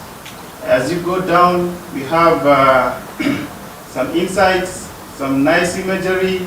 Then finally we have the footer section, where we have those components that you can click and link to those other functionalities. So straight away we will go to, let's see what the data sets can offer on the platform. So currently, as I had mentioned, we have been able to categorize the different data sets so that to enhance navigation through the system. We can have a look at one of the data sets that contains farmer profiles. That is the Kiamis data that was done a few months ago. So when you click on a data set, we have the metadata component at the start. Metadata is simply data defining data. So if you need to know what this data entails, we have some few fields that we thought was useful to just guide you, understand what that data is. And then down there we have a preview of that data set. You can see what will you expect in case you are interested in that data. What are the fields that were captured during like for example, the Kiamis exercise. So if you need to download that, you will need to log in and to register and log in and be verified so that you can proceed on to download. Otherwise, if you scroll down, what do we have? Yeah, we have the platform has the ability of integrating with several data sources. If your data is in a database, let's say it's MySQL, we are able to bring that on board. If it's a file document,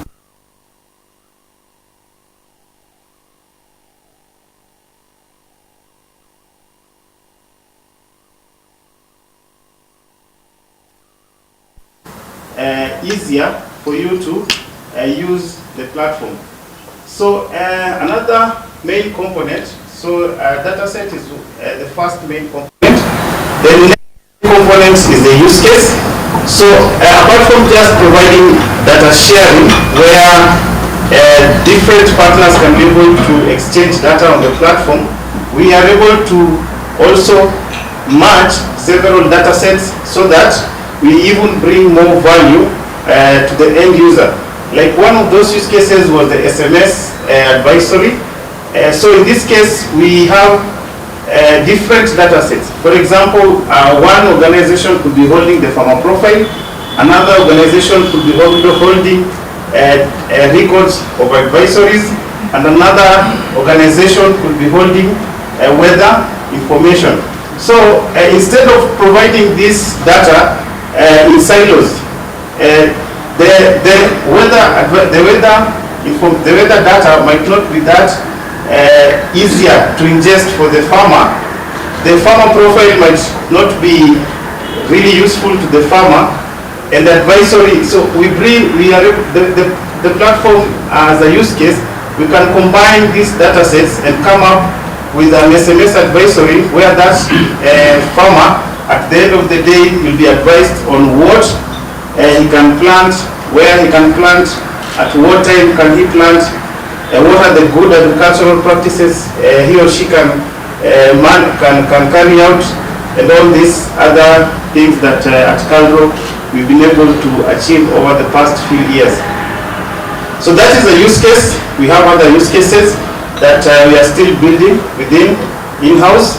Otherwise, we thought it wise to at least show you the potential. Another potential, apart from just sharing data, what else can the platform offer? Then we can go to resources.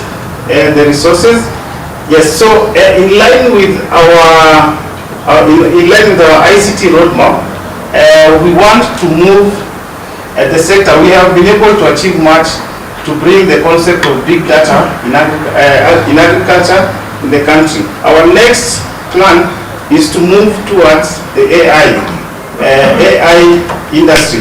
So in order to achieve that, we are compiling what we call a practice of package documents, which will be used to now build our AI models, and some of these use cases we will be able to get an output of it in the afternoon, or after we after we complete this session, where a farmer doesn't need to go through all these documents. Instead, using the phone, I just ask a question: where do I plant maize of this variety best? And the SMS. The system will be able to respond back and tell the farmer what exactly he is supposed to do. That is taking extension services to the next level.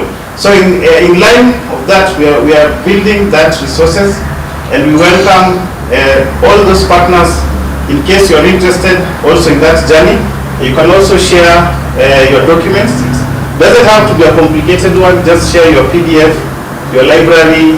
We'll be able to use that to achieve that objective of bringing AI to that small-scale farmer in Kenya.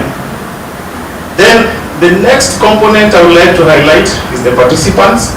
So here we have verified organizations. Some of those organizations have disruptive agricultural technologies out there, and we thought it wise to bring them on board. And in the past, we've been having this problem where organizations, they share data with Calro, and then it becomes difficult for them also to access this data. Another issue, another gap that this also addresses is if, for example, Fadhili does a lot of soil testing. What if they could be able to collaborate with Agribora, whose functionality mainly is on productivity? What can they, you can imagine the possibilities that can happen in case these two organizations can be able to share data between themselves, and at the end of the day, that farmer will be able to benefit. So for you to register on this, for you to appear on this participants network, you have to register. We have a nice, short, not very long registration form where you will provide your details. But ensure that we are trying to ensure that you do not leave any door open. Ensure you are compliant with the Office of Data Protection. Ensure you are compliant with the Ministry of Agriculture. We have several documents already. You can choose to go through. We have our terms and conditions. We have the National ICT policy, which was in 2019. We have also placed the privacy policy. We have also placed the Ministry of Agriculture, the data governance framework that was launched by the ministry some time back. And also, we've also allowed you to go through the Data Protection Act, so that even as much as we'll be having that ecosystem, and remember here, what is guiding us is actually the FAIR principles. If you are aware of these principles, simply, in summary, data has to be findable, it has to be accessible, it has to be interoperable, and it also has to be reusable. And within this community of ours, we are trying to ensure that we be compliant to these principles, and also build on what the government has been doing in terms of policy. From when we had our first, I think statistics were the first to share a policy document with regards to data. Now let's see our next demonstration. We'll try to take you through how can we've been talking about sharing data. How is this possible? So for demonstration, we'll have two organizations attempting to share data, and we want to see how it will be possible for, let's say, Calro and Digital Green, they want to share data. So, of course, this is now a logged-in session. The interface is a little bit different when we log in. First, one component you will see that is unique on a logged-in user is the dashboard. So like this is the Calro login, where we can see a summary of how many participants are on board, how many data sets are on board, what is the share, because these data sets have been categorized. Let's say, like, if we need to see how many data sets have been categorized as Baringo. So whether it's soil data, whether it's weather data, whether it's market data, whether it's farmer profile data, which one has been categorized as Baringo County, so that next time Baringo County wants to see to see how farmers are performing within their county, it will be easier. They'll just go to Baringo, get a list of the data sets available, then make that request so that they can get that data and do what they like to do best. Yeah, otherwise, apart from that, we have, so let's say we have a Digital Green who is a verified participant. He makes a request to Calro. So maybe let's go to one of the data sets and then pick Busia. So you can have for the guest user, you'll have a dashboard where you can see an overview of the data set that is provided. So it's taking some time. Yeah, so once the dashboard builder, you're able to see, you see now at a glance for a policymaker, you can see that in Busia County, we have more female farmers than male. A policy intervention can be made maybe if you see that male farmers in a given value chain need a policy intervention, at a quick glance, you're able to make that decision quickly. So once you have an overview of the dashboard, so let's see Digital Green now through let's start with the data table.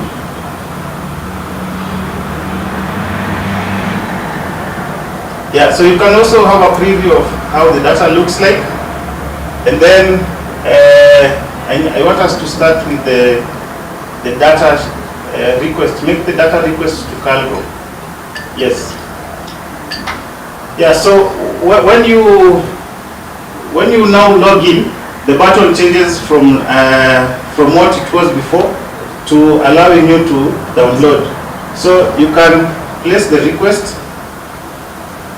So the request has been provided. Now you will notice that you can still not download the data set. So let's go back to Cairo. Let's see if they have seen that request.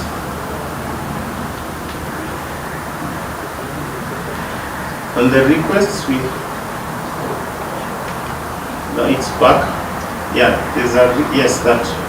So you see that we can see that there's someone who has placed a request for Busia, and we can be able to either accept or reject that request. So for now, let's reject that request and then go back to Digital Green. So Digital Green on their side will be able to see that the request was rejected. So they can, now we can come back and maybe Digital Green and Calro can now come back and communicate, see why the request was rejected. And in case now Calro sees that Digital Green is compliant and they can easily share that data, they'll not be able to compromise the NDA agreement. We are able to then make another request and you can give that request. Another way of making a request is through API calls. So if you look at the last tab, we have a button with an API as demonstrated by Simon. So if you are a statistician, you are technical, you have your data scientist in-house, he wants to have maybe he has built his own system and he wants to consume data through the portal. That request can also be done through an API call. So what they will do, they will make a request, and this request you can select, because let's say we rejected you rejected your request because you wanted private data, and that bars us from sharing that data with you.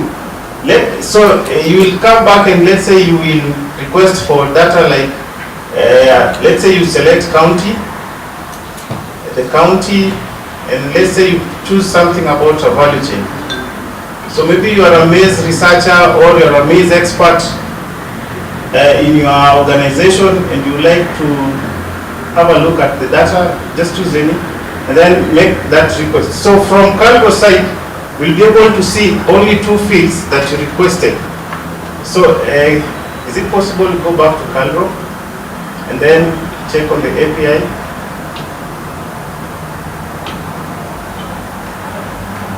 Yes, so from our end, we'll be able to see that an organization has made a request for Kiami's data, Busia County, and he only wants 2 fields. Are you able to see that? Can you see that all the screens are too small? If you look at it closely, you'll be able to see that we only have the 2 fields that were selected when the organization was requesting that data. So we can choose to approve. So let's say we approve this one.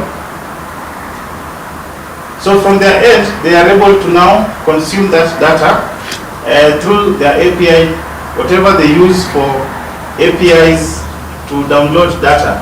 So let's say you have an application like Postman. So let's say you have an application like Postman.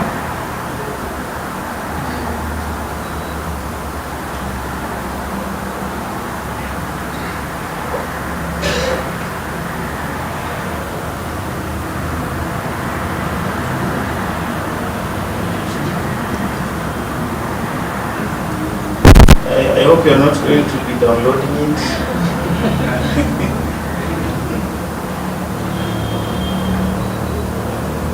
Okay, so I think we might be able,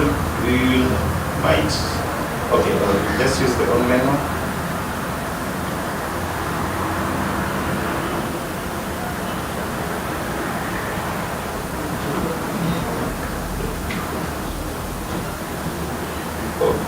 Okay, so I think but in summary, what happens is if you can go back to the post request with the API call. Yeah, so from the API, you will receive a link. You'll receive a link. Yes, so you see that link. That link, you will just copy it in your postman, and the whole data set that was accepted will be able to be accessible through your API call. And if we detect that you are misusing that call, we can terminate your request. Yes, so if we detect that if we were to share with you this data only for a week, and then after a week we close that link, you're able to do that. We simply recall that request, and now if you go back and copy that link, that API call will no longer be available. So otherwise, basically, these are some of the things we've been able to achieve in line with the ministry's objective, in line with Calgro's mandate, in line with what the ICT department has been planning in its roadmap, and we hope that this is a success. But still again, we have our traditional proverbs that kidole kimoja hakivunji chawa, sindio? Anybody who doesn't understand Swahili, one finger cannot break another. Yeah. So we'll have to work together to make sure that we meet the desires of our farmers, because without data we will be making decisions that might not really at the end of the day put the farmer from that lower level to a higher level. We want to see them being successful like other farmers in first world countries through such initiatives. Otherwise, thank you so much, and thank you so much for being good listeners.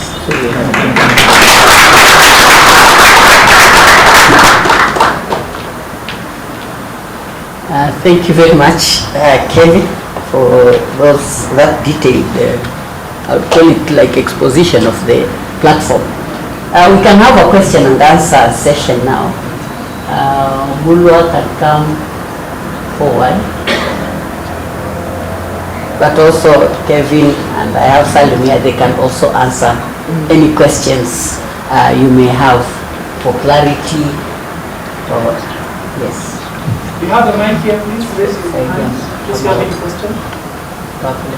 About the platform in general, or how you can go about accessing the data, or even providing your data, the platform.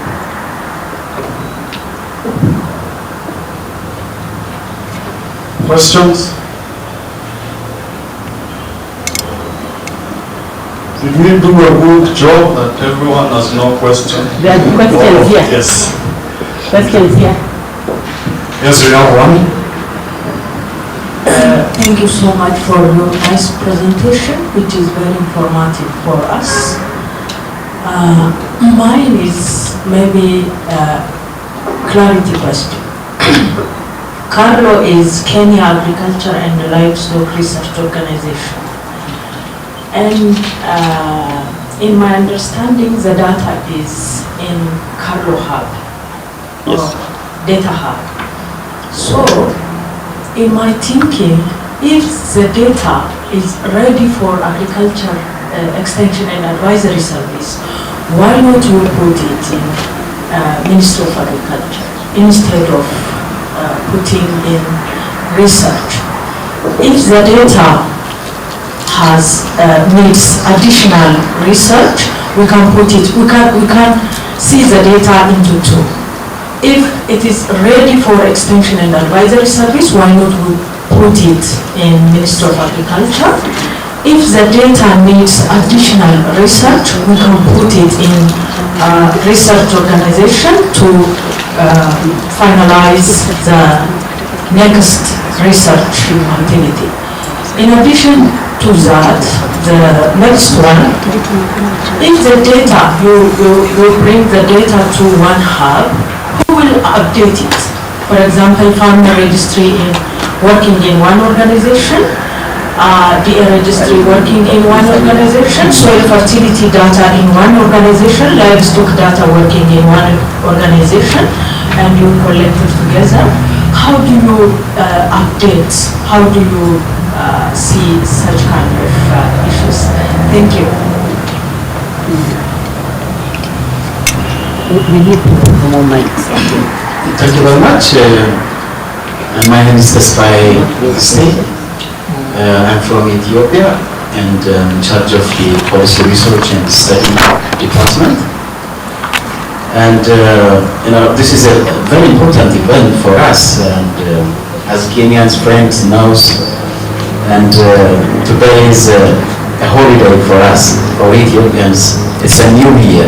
We have our own calendar. So we give much emphasis and priority to be part and parcel of this launching program. Happy Ethiopian New Year.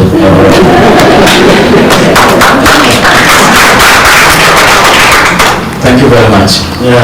My question is regarding the data management.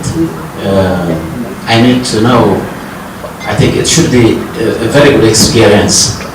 And I guess it has been piloted before, and we know and we face and we experience a lot of challenge. I think this challenge must be a lesson for other African countries if we need to be to scale up to the other areas. So regarding the data abusing and misleading and less interest from the partners, I know that multi-sectoral partners can be involved in NGOs. It might be in NGOs, it might be public sectors, and also others. How do we manage this kind of things? How do we manage such kind of challenges? Do we have the data sharing policy mechanism? I think I need to know specifically in that area. Do you have that one? This is my question. Thank you very much. Okay. Thank you for those questions. For those ones, I think I'll ask Salim to respond.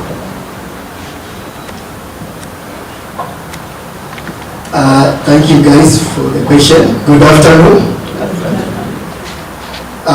First, I'll start by responding on the question on the hosting of the KADP. Why is it hosted at Cairo and not at the Ministry of Agriculture? I think having a background on how the Ethiopian ministry works, the Ministry of Agriculture works with the Agricultural Research Institute, and also how the RT comes in, it could be slightly different in Kenya. Cairo is part and parcel of the Ministry of Agriculture. As much as it is contributing, or it is like a research wing of the Ministry of Agriculture, the initiative was a long journey.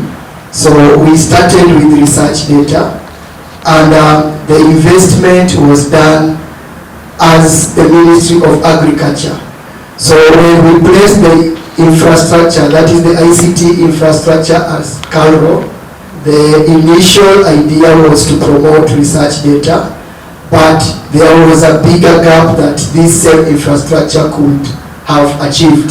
So there was no need to duplicate effort and resources and have another similar infrastructure at the parent ministry.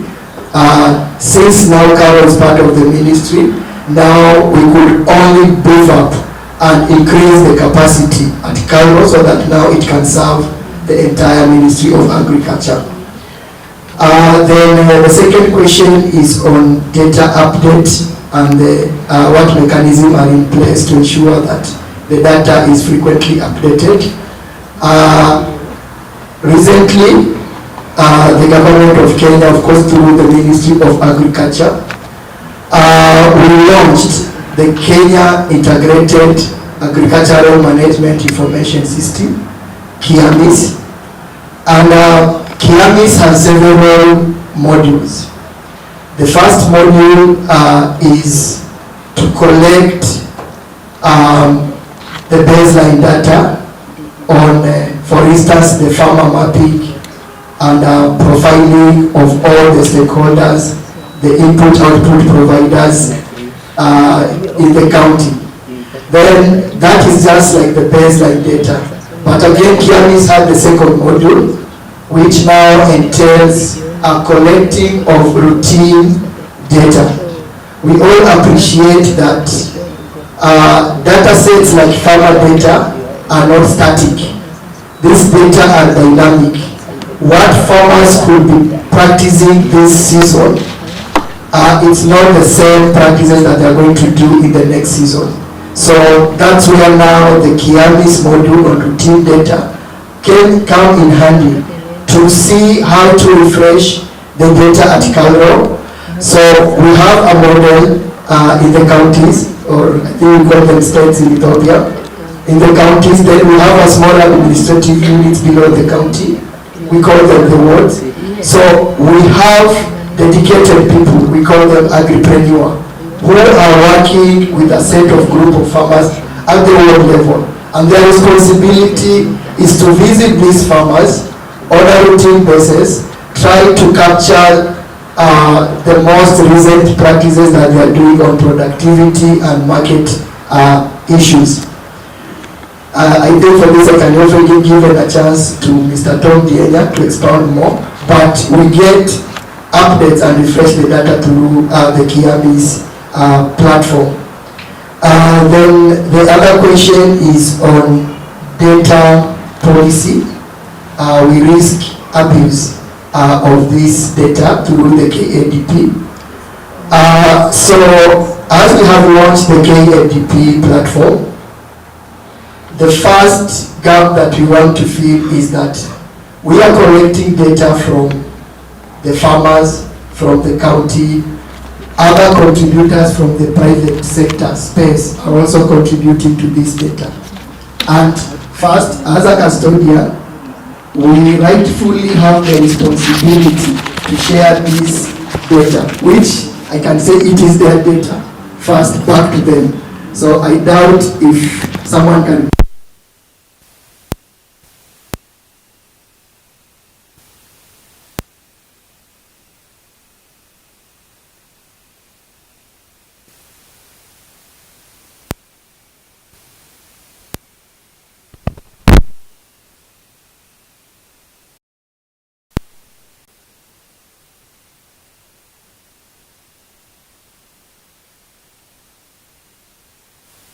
now to strengthen and update or revise those policies so that we'll be able to tight all the loose nuts along this data sharing framework. Thank you.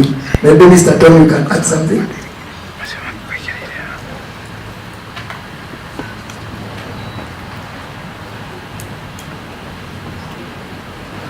My name is Tom Dienya.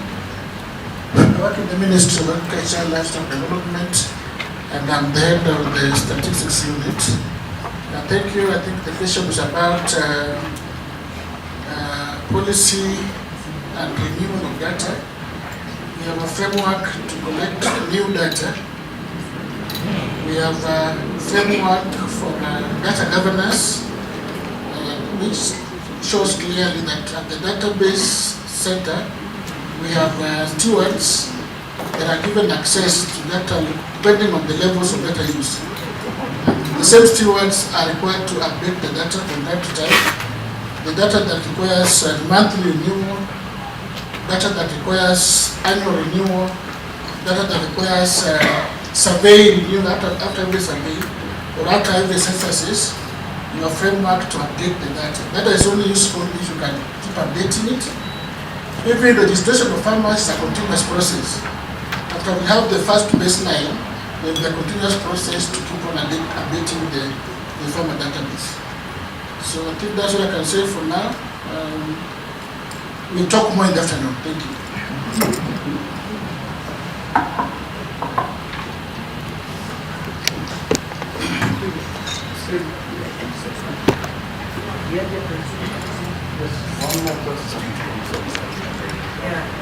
Thank you, everyone. This is indeed a great milestone. And my name is Wanjiko Kirago. I'm a consultant in Digital Farmer Services. A question just about the private sector. You know, we have just a few participants through the 1 Million Farmer platform, but of course we want to bring in more private sector in the ecosystem. And I'm just wondering whether what opportunities or what mechanisms you're thinking about in terms of incentivizing the private sector to join in this initiative to share their data. And specifically, as you know, there are some big players, some of the big players like Safaricom and others have a lot of data. So it would be great to hear what you have in mind, given that also they are not represented here today. That would be very important to hear. Now, when we talk about dynamism of data, and we just talked about how you'll continue updating it, and thanks Tom for that clarification. At the data level, the data stack, that's understood, but what about at the advisory level in terms of feedback from farmers? How is that going to be continuously received so that we continue updating the advisories that farmers are receiving? And finally, because here we are looking at advisory, but also other data, but ultimately we are also thinking about data that is going to help in the area of finance, markets, and other areas within the agricultural value chain. And so how do we then open up so that we have a larger ecosystem, so that when farmers then are making decisions, they're also making decisions beyond just the productivity, but ultimately to access to finance and finally to markets. Thank you.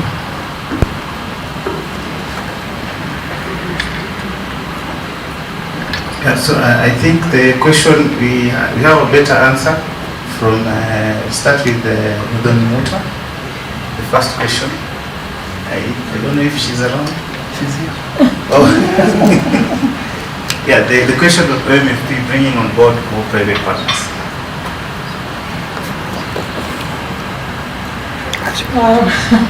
Okay. Today I was hoping I would be more of a participant listening and appreciating the ecosystem here. But here we go. My name is Mothoni Mota. It's a tricky one to introduce this part, but I'm definitely a Carol girl, but currently deployed to the ministry. I'll speak from it from two perspectives. One of it is the efforts that have been done in the project, the several projects in the ministry that trying to grow the data and digital investment ecosystem. So with that, we are very keen to partner with a lot of private players. I'm glad some of them are present in this room. And what we do is we give them what we call the database. And this database has farmers who've been geotagged. So for them, the benefit is they do not have to incur cost to engage with farmers. But for us, we ask in return, they share the interactions. So the interactions would be either they have given e-extension services, either they have engaged in the market end and they've created incomes for farmers, whatever the case may be. So for us, that is the growth in terms of the PPP within the data and digital initiatives. What Diana will present in the afternoon as well is the efforts to grow the ecosystem to be able to share very rich database of who a farmer is. Because we realize if we don't get it right in terms of who a farmer is, then we also don't get it right in terms of the data sets we are getting from the different partners we are sharing the data sets with. But now we're moving into a space where we want to grow the engagements at farmer level. So how do we do this? We are bringing in a youthful face through what we call the agripreneur model. So the agripreneur are individuals or a group or a network, either model can work, either individuals or a group to be able to grow the interactions of farmer level. So these individuals are actually based in the communities where farmers are engaging, where farmers are producing, and where farmers are actually reaching the market. So in line to the question that was asked by the consultant, sorry I didn't get your name, Wajiko. How then do we move from just supporting farmers or production and ensure they're also engaging in the markets and also on the table in terms of consumption? And that is where the entrepreneurial model is coming to thrive.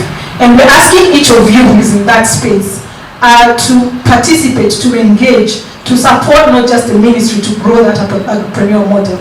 And we've actually begun with it because currently we are doing profiling and mapping in 45 counties. And we've actually identified youthful faces, youthful individuals to support the onset of data collection.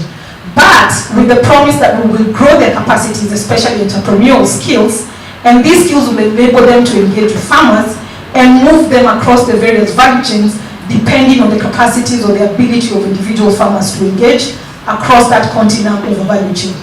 So it will be an interesting trajectory in terms of a journey, but I'm confident that we have persons here who are either good at growing the entrepreneur, they are good at ensuring that they're engaging with that entrepreneur to then engage or be an introduction to those communities, because they will be the one collecting the data, meaning they have a database. Number two, for them, we are creating an environment that becomes an income stream for them to engage with private partners. So for me, personally, I'm excited to grow that particular model and to see how each of us in this room, because we are key stakeholders, whether you're in research, whether you're in private sector, whatever the case may be, how do we leverage on the entrepreneur and ensure that we're not just creating jobs at the smallholder level at communities, but we're ensuring farmers have the ability to be able to get information that is accurate, that is on point, that can move them across the continuum of value chain. Tom? I just want to add the role of the private sector. This ecosystem requires all of us to work together. And the government is expected to be the lead in terms of investment, because we are saying that data is required and it's also good to the public. But the private sector has two levels of participation here. There are those who directly work with farmers and bring a lot of work with farmers. 1 acre fund, for example, you can think about the millions of farmers we work with. The Access to Information Act says that so long as you are working with so many farmers, that data should be given also to the government. It should be shared with the public, because you're working with so many farmers in the country. So we want these private players who are with the farmers to give us the data so that we know what they're doing with the farmers. We can also plan together at the national level, county level, knowing what our partners are doing with their farmers. But more importantly, the private sector is coming with technology. The government is known always to be a bit slow in terms of moving technology. For example, I think after last year, this thing called cloud. You know cloud? You do not say that you want to keep government data or something in the cloud. Yeah? When you say it is in the cloud, what do you mean cloud? We need it to be in a physical server somewhere. So the government is normally having a feed that is slightly dragging when it comes to moving very fast in technology. And we want to work with the private sector to help us innovate, develop systems, develop innovations, develop digital systems faster, and help us to move faster, like what has happened now here. If it was the government to do it to themselves, to start developing this platform or exchanging, you don't need to convince the parliament, I want money to develop this thing to exchange. They said, what do you want to develop? What are you talking about? Is this a priority? So they will, before they come to understand it, it will maybe 5 years later, we should have invested in this. You get my point? What is the motivation? What benefit does the private sector get thought that automatically the private sector is giving back to the community. Isn't it? Data is a social good to the public. You are contributing, giving to the community. What Digital Green has done now, they have helped the country to give back to the community. The knowledge that they have, the skills that they have. Then you can leverage on the data to help yourself. If you're a private company, if there are things you want to do with the farmers, if there's something you can build with the farmers, we can give the data and benefit from it. So all of us are benefiting and participating together. Yeah. Yes, so we have two more pending questions. And because of time, might not be able to give any chance. But I know,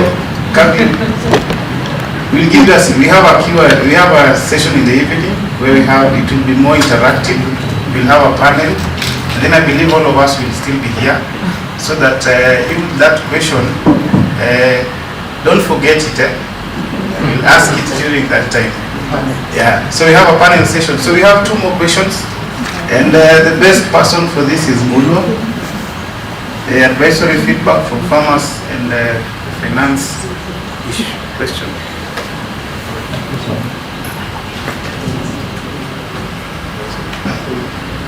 All right, thank you. Apart from the data sharing platform that we launched today, as Carol, we have quite a number of other multiple systems that we have.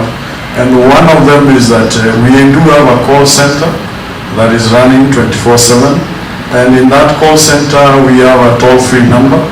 In that toll-free number, farmers can call that number at any time, and they can get access, give feedback. And apart from that, we have various other systems that are hosted online. And in these systems, we have options for farmers giving feedback.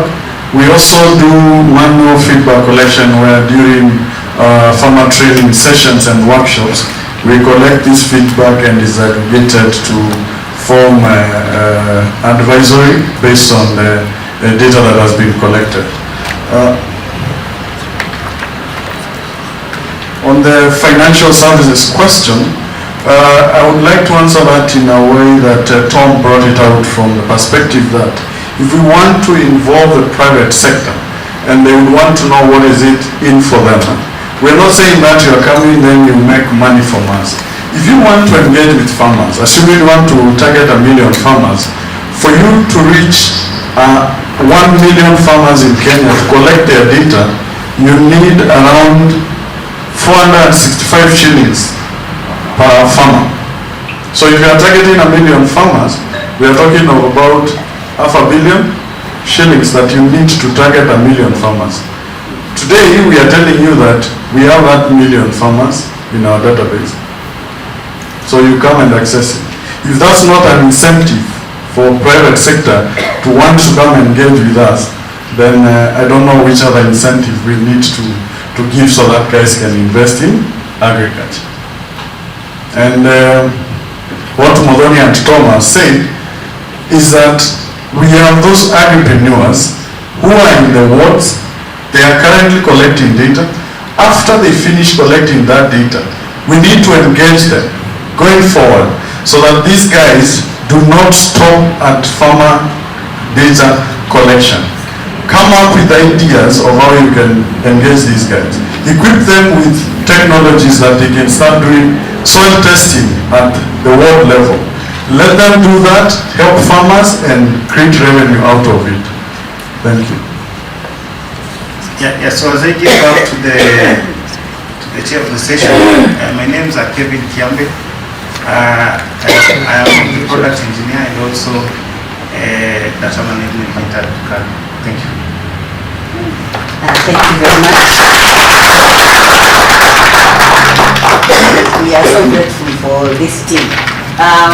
We are not really cutting short so much the Q&A because we have a session in the afternoon where we'll have a panel and then again another session for Q&A. I want to, with the request we have had, to move so that we can have this presentation on improving extension service, the demo on farmer chat by Ongombe, so that we can have it now, and then in the afternoon we can have the panel and the rest of Q&A, and hopefully we can finish earlier than what the program says, if you guys will go for lunch and do it very quickly. So, Dr. Jackie.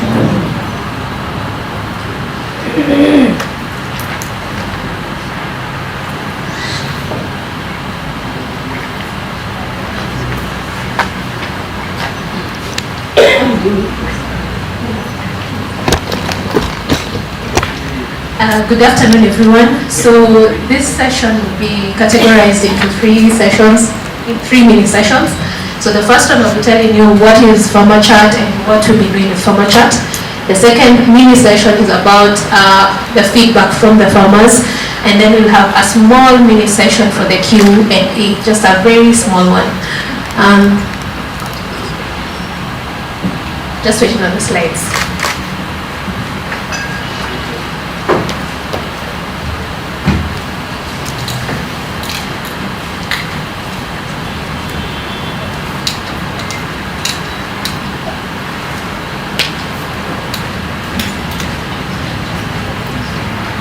So maybe in the meantime, as we wait for the slides, I can call on the farmers so that they introduce themselves, they talk about what they do, and how they interact with the other fellow farmers. So kindly, farmers, Rose, Alice, Jeremy, please join me.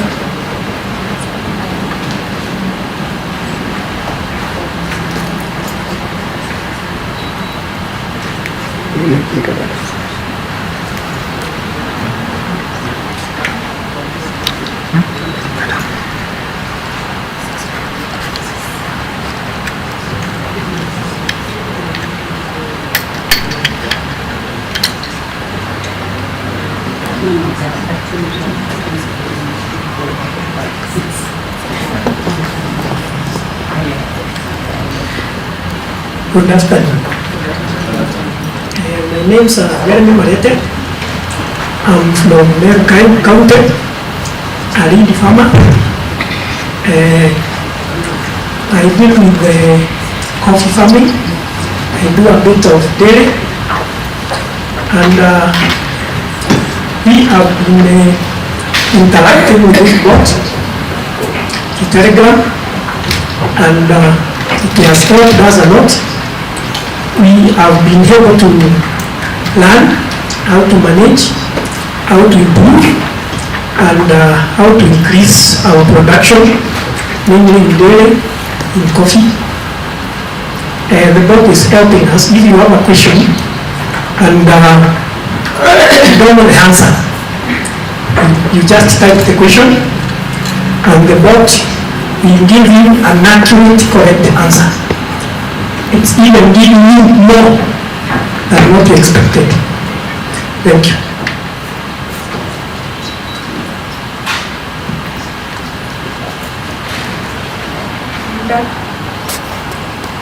Good afternoon.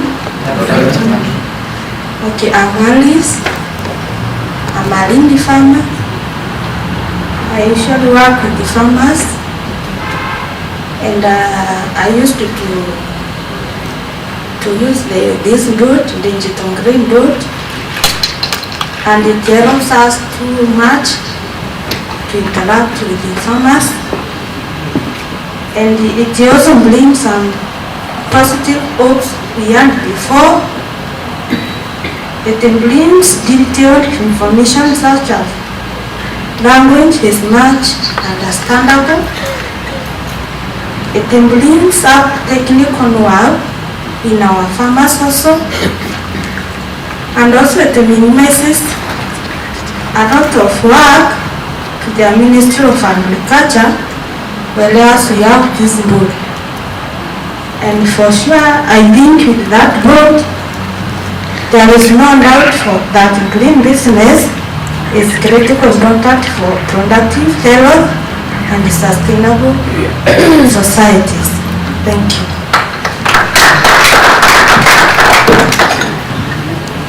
Good afternoon. My name is Rose. I'm a lead farmer. I myself have used the bot, and actually, let me say it's time saving. Instead of visiting trainings, I go direct to the bot and then I get what I want. Again, the bot helps us to have good agricultural practices, health and nutrition. So it's really helping the farmers. Thank you. We skipped off to the second mini point, but then I'll go back now to the first mini point. So I'll start off by presenting the farmer chat, which is an AI for advisory. So what the farmer chat is doing is that it's coming to help solve a problem that we are having. Currently, farmers are not able to get adequate advisory due to the low staffing that is happening at the ministry, and at times getting even timely advisory is a problem. So in an effort to try and solve this problem, next slide please.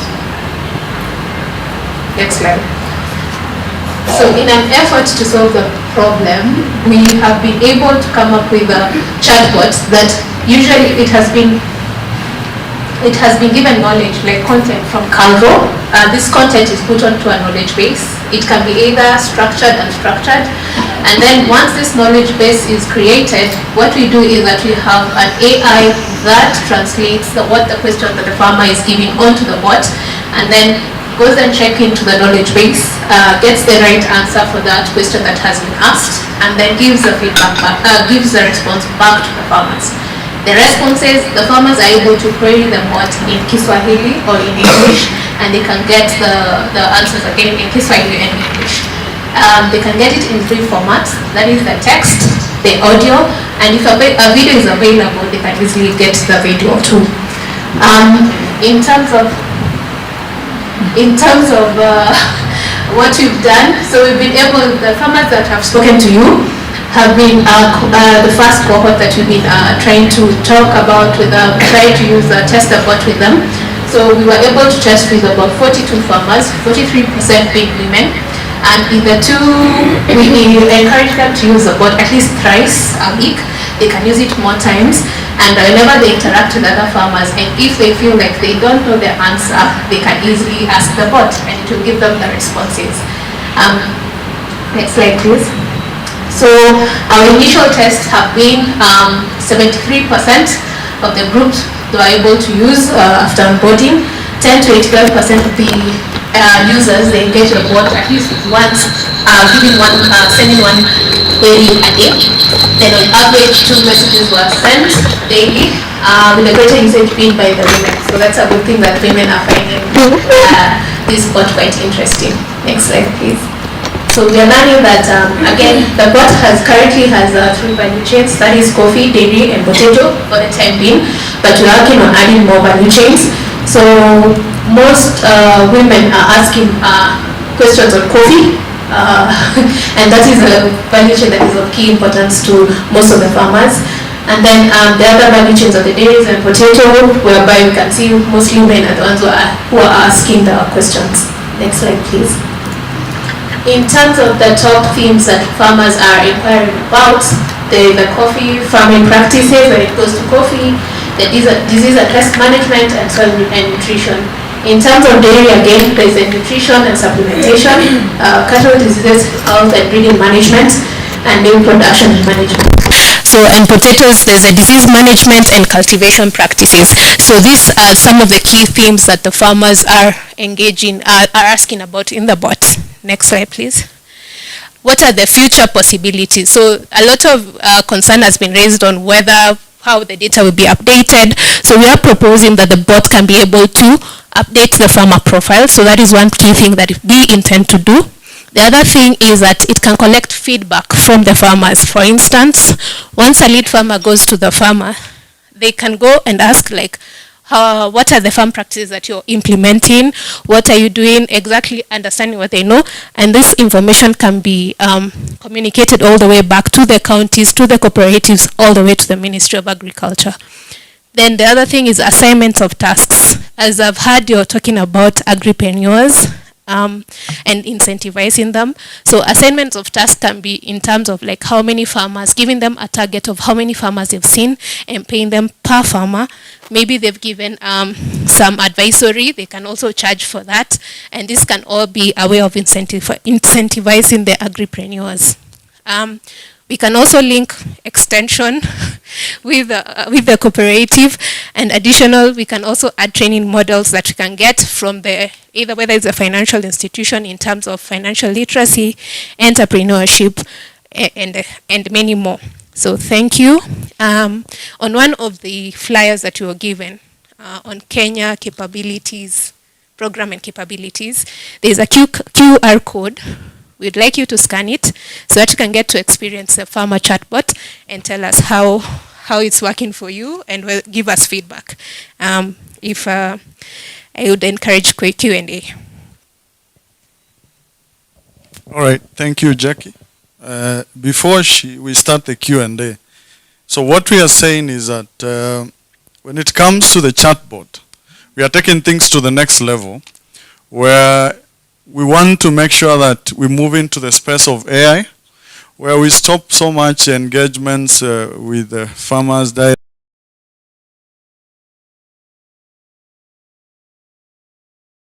mentioned, we want the possibility of a farmer to be able to speak in their own language or local language, and then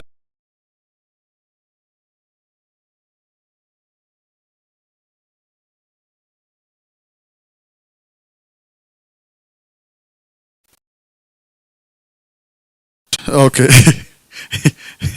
Questions on the board only. Who goes first? Yes, there is a question at the back.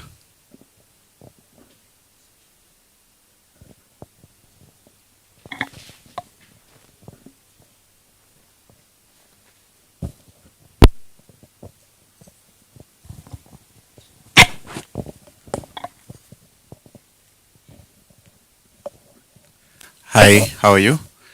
I have one question and a follow-up question as well.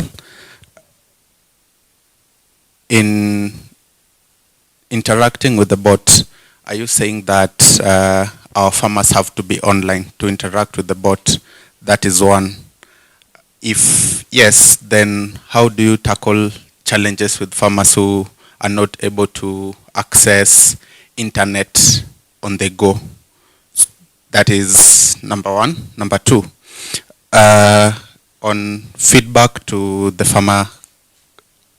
farmer questions asked on the chatbot, is the response from the farmer stored?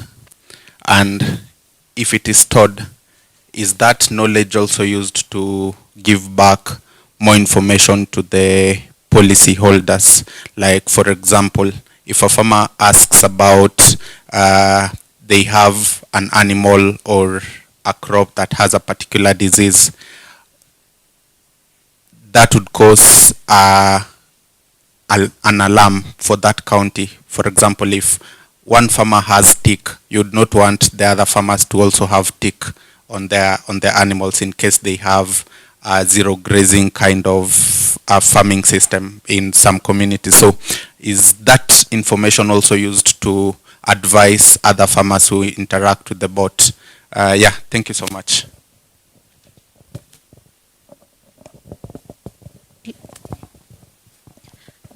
I'd like to ask Vinit to kindly assist me with answering the questions.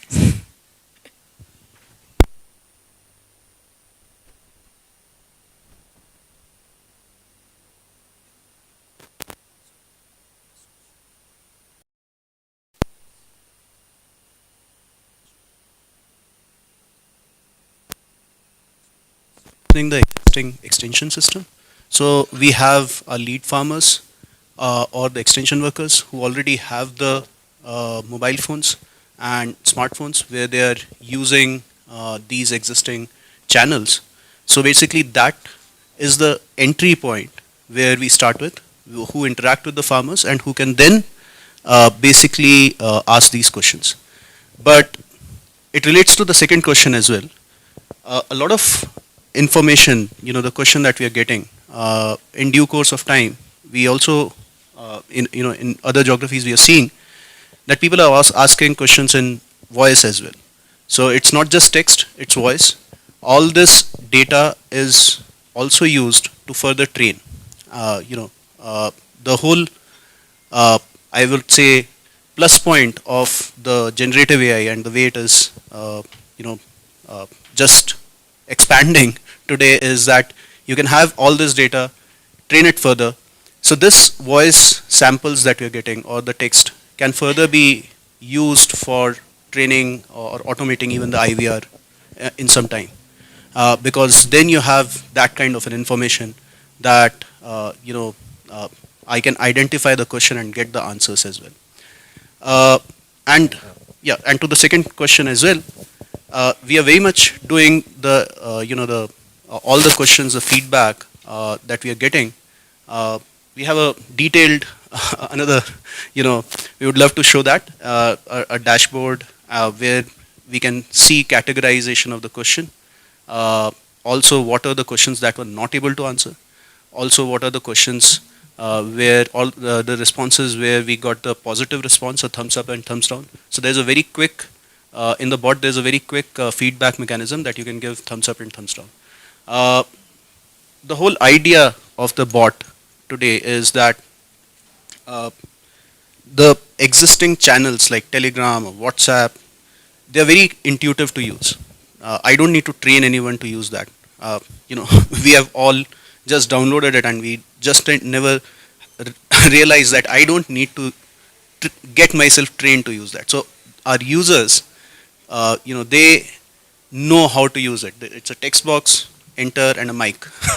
And they're also able to access that information. So it facilitates that intuitive way of asking and also getting that information back. And that's the part that gets improved as the more and more people are using it. And what I think Jacqueline was also showing, that we are seeing an increase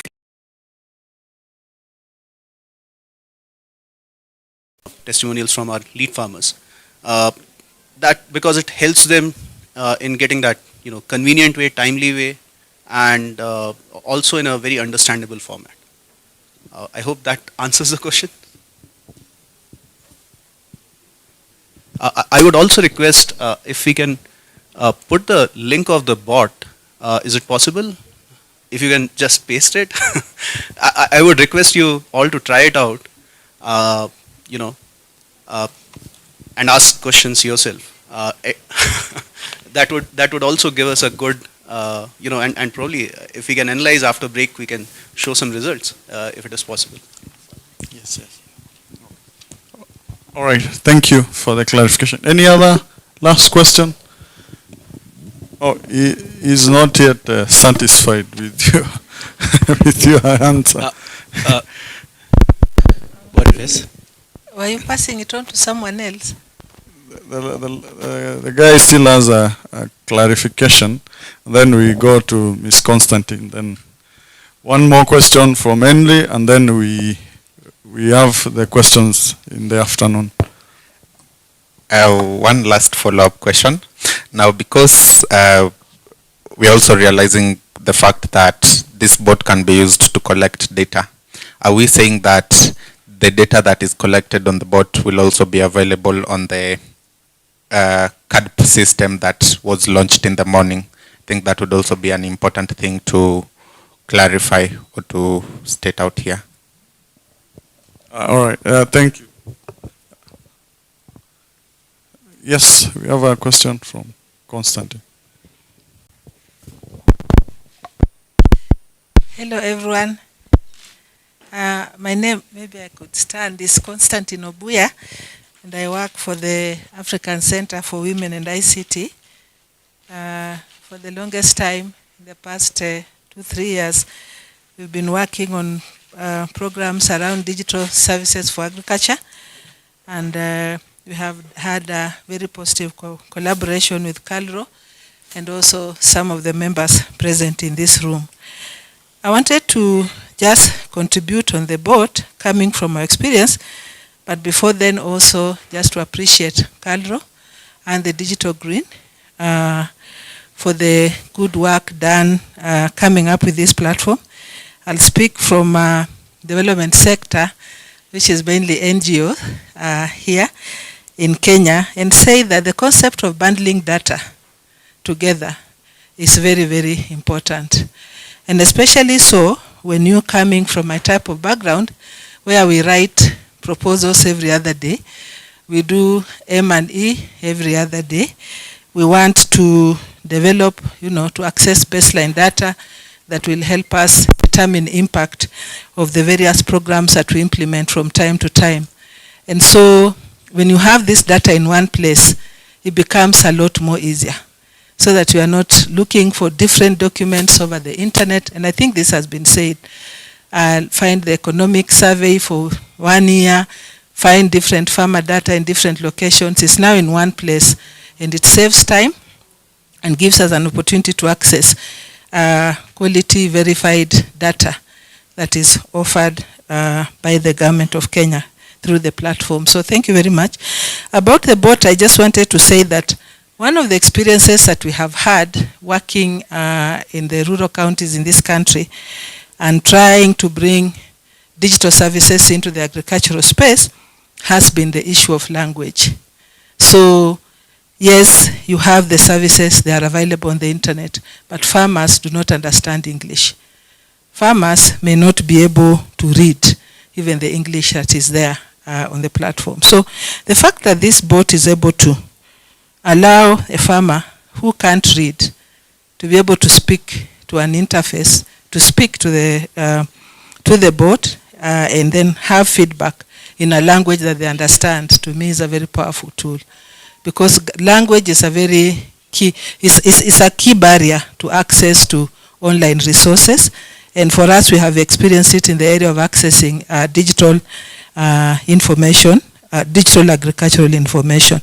The only other comment I may add is that, as one colleague in the room has said, that this bot is also going to collect data from the various people that are asking.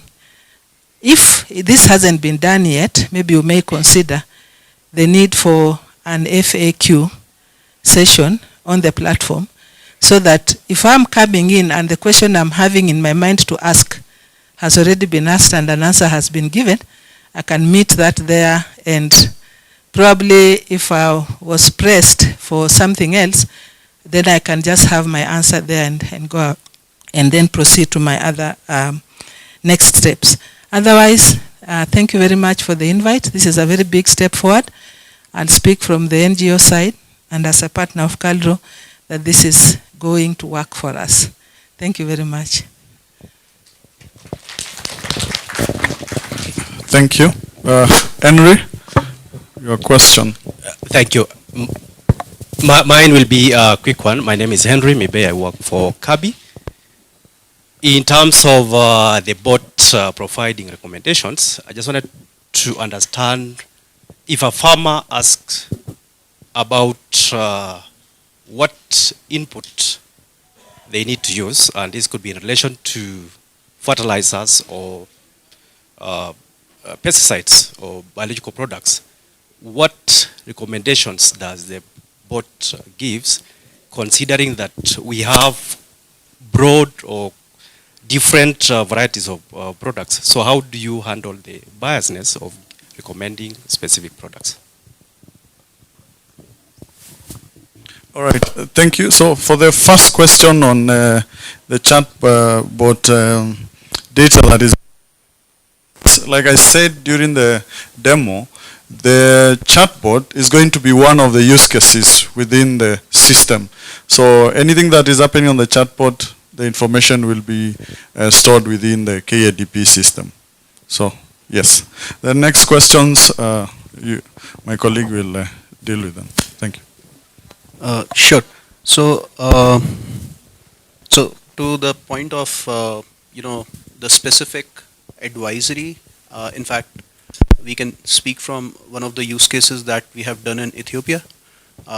In the panel, probably Messi and Dinesh is there, where we have created a, so if we look at the content, there are basically two parts, content and the profile of the farmers. The content could be, right now we have the package of practice in this bot about 3 crops. But the content could also be a product catalog, advisory specific to the soil or, weather or anything. And in Ethiopia, we have one bot which we are trialing out, which is about site-specific fertilizer recommendation, where I have, based on the location, I can get the exact recommendation of the fertilizer, and that model that recommends is actually being developed by Coalition of Willing, spearheaded by CET. Yeah. Excellence in Agronomy. So that system, there's another model that has been developed which generates, based on my location and the terrain, it generates the soil acidity, and based on that, fertilizer recommendation. That fertilizer recommendation is called through the bot as an API and can be given. So any kind of a product, any kind of an input can also be given.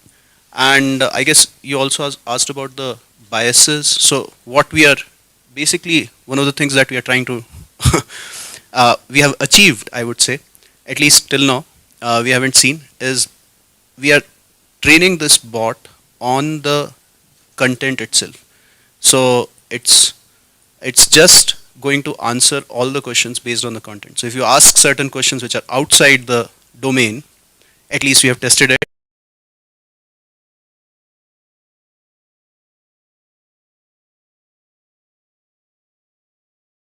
Another power of generative AI comes that it can process the query, and the query is your text, unstructured information, and can say that based on this query, do I have the answers? Can I generate those answers from the content itself? If it's not available, I cannot. So it's not looking out on the internet. It's we have, and then there is also in the back end, all this information can be monitored on a regular basis, like by a human, that if any of these answers are going out of scope. So yeah, so that's where we are controlling the biases. One of the main things is that it improves more as the usage increases, because we are getting that feedback. So it's and that's one of the things with all the recommender systems and AI, that it improves as the usage goes on, increases. And yeah, to the point on I think the local language, we are very happy to be able to support, and one of the things that we also expect is if we look at it, it's kind of self-service capacity building for lead farmers, for farmers themselves, where they're able to ask questions on themselves, by themselves. Sorry.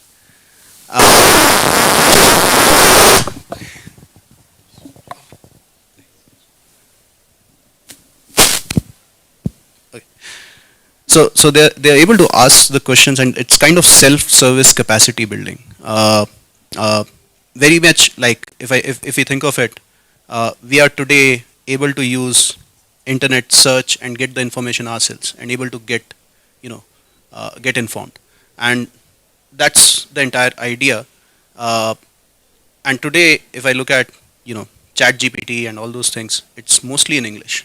One of the things with these use cases, we are hoping that in few years or few months time, we'll be able to have these models that could be domain specific, like agriculture, could be region specific in terms of language, where it can support that specific language. So the power of the knowledge can be brought to the various regions, not just limited to English speaking audience. Jackie, you want to add something? Thank you so much. I think we want to stop it there. There's too much to learn. So I know questions can go on and on. But I want to suggest we break for lunch and come back at 2 sharp, so that we have this panel discussion. Then after the panel discussion, we can answer more questions. But I would like us to just wrap it up at 3. So just come back for 1 hour after lunch, so that we can just end it a bit earlier. Is that okay? Yes, it is. So we can break for lunch. I hope everyone got the lunch voucher. Anybody who didn't get a lunch voucher, maybe you can raise your hand. The one who was distributing the lunch vouchers, please. Are you seeing those hands? Yes, I am. Just raise your hands high so that, yeah. Okay, so make sure, or you stand at the door and give whoever didn't get a lunch voucher. Okay, You can stand at the door. Just a point to note, as we leave for lunch, as you exit the door, please turn right and then take the fleet of stairs up. You'll find someone with a tag as this that will be able to direct you to the place where we're having lunch. So we come back at 2, then we can finish early by 3. Bon appetit. Enjoy your lunch.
The Kenya Agriculture Data Sharing Platform, KADP.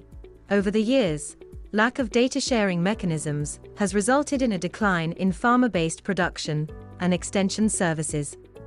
The lack of a data sharing mechanism has been occasioned by the unavailability of a central database for accessing data for decision-making both at the farmer level and policymaking level. This, therefore, calls for a multi-sectorial platform for data sharing. The Kenya Agriculture and Livestock Research Organization, KALRO, is thrilled to present the Kenya Agriculture Data Sharing Platform, KADP, an innovative data exchange platform designed to revolutionize the agricultural sector's collaboration and innovation. KADP is powered by a digital public good called FarmStack and aspires to empower organizations across the agricultural landscape to seamlessly share, integrate, and leverage valuable data for the greater good by offering better services to farmers. By fostering collaboration, enhancing data accessibility, and promoting sustainable agricultural practices, KADP aims to drive positive change and create prosperous farming communities worldwide. KADP is a key enabler of data sharing and contributes to the Beta agenda under the agriculture productivity model. The platform will provide access and sharing of farmer data collected through the National Farmer Registration with national and county governments for informed decision-making towards achieving the bottom-up agriculture productivity strategy. This will support the Beta paradigm shift in agriculture from farmer-based production to resource management production, and extension model to farm resource management. KADP brings a revolutionary approach to data exchange in agriculture, focusing on the greater good through empowering agricultural communities, strengthening collaboration, driving sustainable solutions, promoting transparency and trust. The Kenya Agriculture Data Sharing Platform has been developed with technical assistance from Digital Green Foundation and CalRO. For more information and how to use KADP, visit kadp.calro.org. KADP is powered by FarmStack.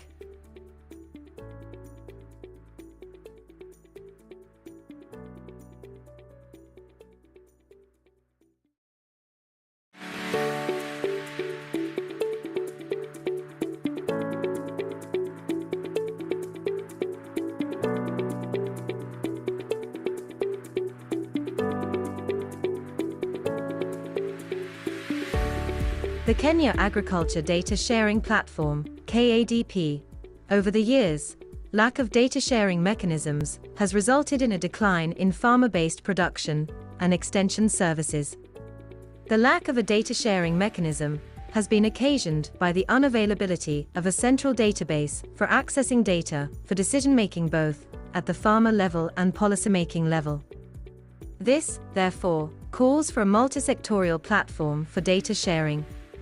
The Kenya Agriculture and Livestock Research Organization, CalRO, is thrilled to present the Kenya Agriculture Data Sharing Platform, KADP, an innovative data exchange platform designed to revolutionize the agricultural sector's collaboration and innovation.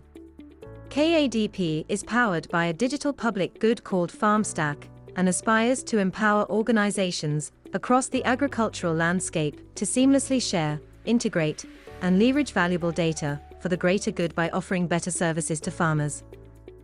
By fostering collaboration, enhancing data accessibility, and promoting sustainable agricultural practices, KADP aims to drive positive change and create prosperous farming communities worldwide. KADP is a key enabler of data sharing and contributes to the Beta agenda under the agriculture productivity model. The platform will provide access and sharing of farmer data collected through the National Farmer Registration with national and county governments for informed decision-making towards achieving the bottom-up agriculture productivity strategy. This will support the Beta paradigm shift in agriculture from farmer-based production to resource management production, an extension model to take your chair and come up here and just sit with your chair. Please, don't be afraid. This way we can do the program. Yeah, we just need a few to get started, you know, a few brave souls. We can also take a chair from here. Yeah, you can take one of these chairs from the front.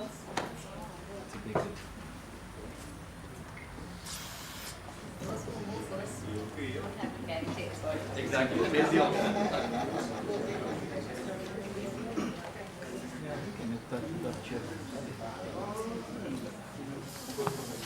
KADP is powered by FarmStack.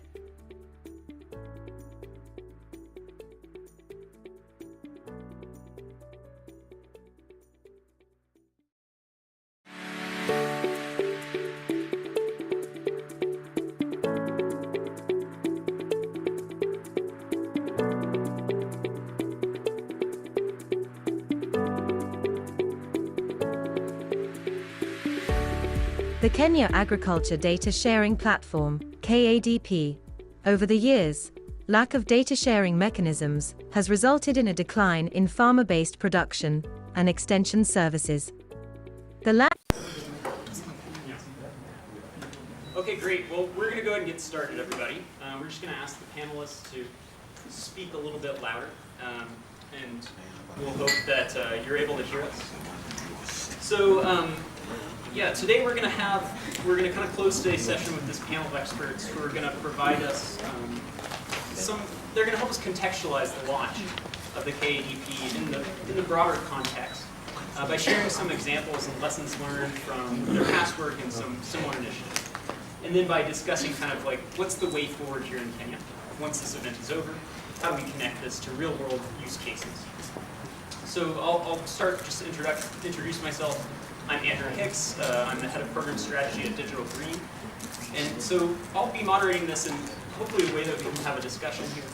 I'll do a brief introduction for each panelist, and we'll do kind of opening questions. We'll have some discussion for about 15, maybe 20 minutes. And then we'll open up for audience questions. We'll take, because of time, maybe 3-4 audience questions. So please be prepared if you have a burning question, especially for a specific panelist. We'll invite those at the end. So without further ado, let's go ahead and get started. I'm going to kick us off with Mr. Salim Kinyu, who's the ICT director at Calro and has been one of the key people spearheading this initiative. So thank you for your leadership on the KADP, Salim. So now that we've had this launch event, it seems that all the work is done. Is that right? So there's much more work to be done, I'm sure. So what are you most excited about in terms of kind of the next steps and how we keep this momentum going to bring the KADP and to some more real.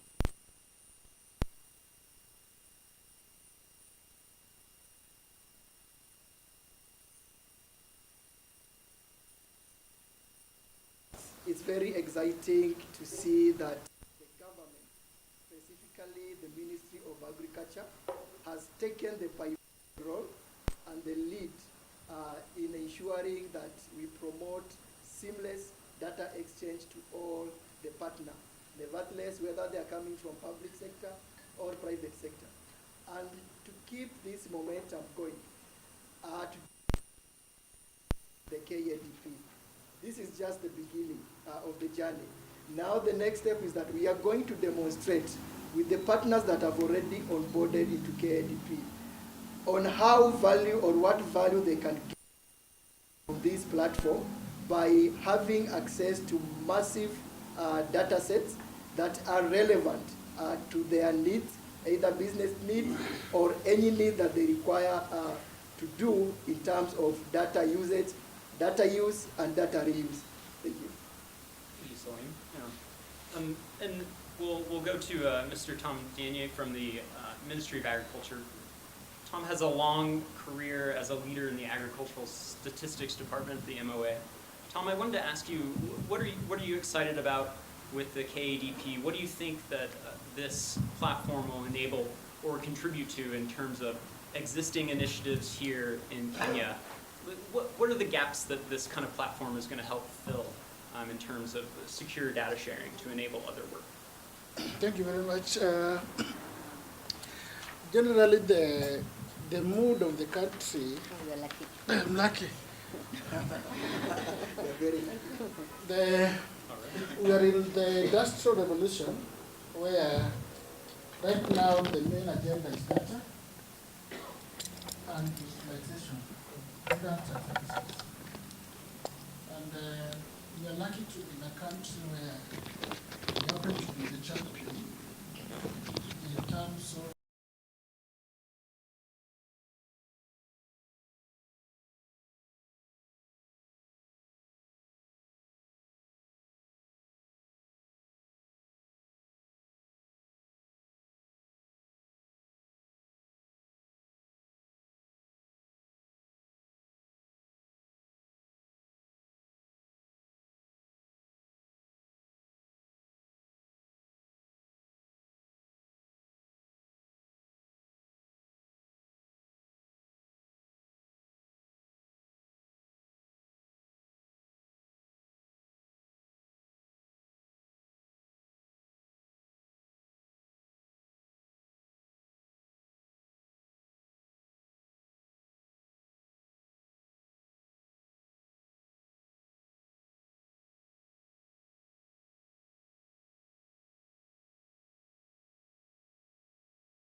therefore, and this the ministry of the policy, people only, but also for farmers and the wider public. Actually, each digital service you have developed is supposed to be mirrored citizen. So, this is very exciting what we are doing here today. It's one among other initiatives. It's going to help us data, share data. The only challenge I know is about data collection, because there are two interests the government always try to protect. The first interest, the national interest. National interest than any other interest. So even when it comes to sharing of data,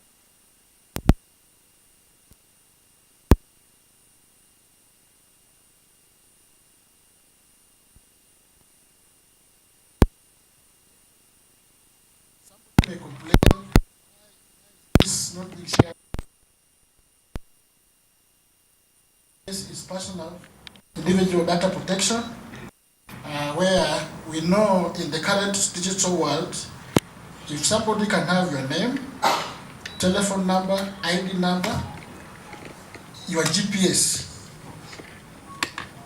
then, and also your siblings, your wife, the name of your wife, details of your wife, then you know that in the modern world, that person can kill you financially, even literally.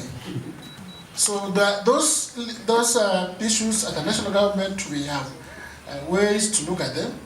I liked what the platform is saying, come, apply, tick what you want, you tick, tick, tick, tick, then put here, then you see, wow. But in practice, there's some clearance level which they didn't tell you, yeah? Which we do as a, you know, in Kenya we say the government is serikali, which basically means serikali.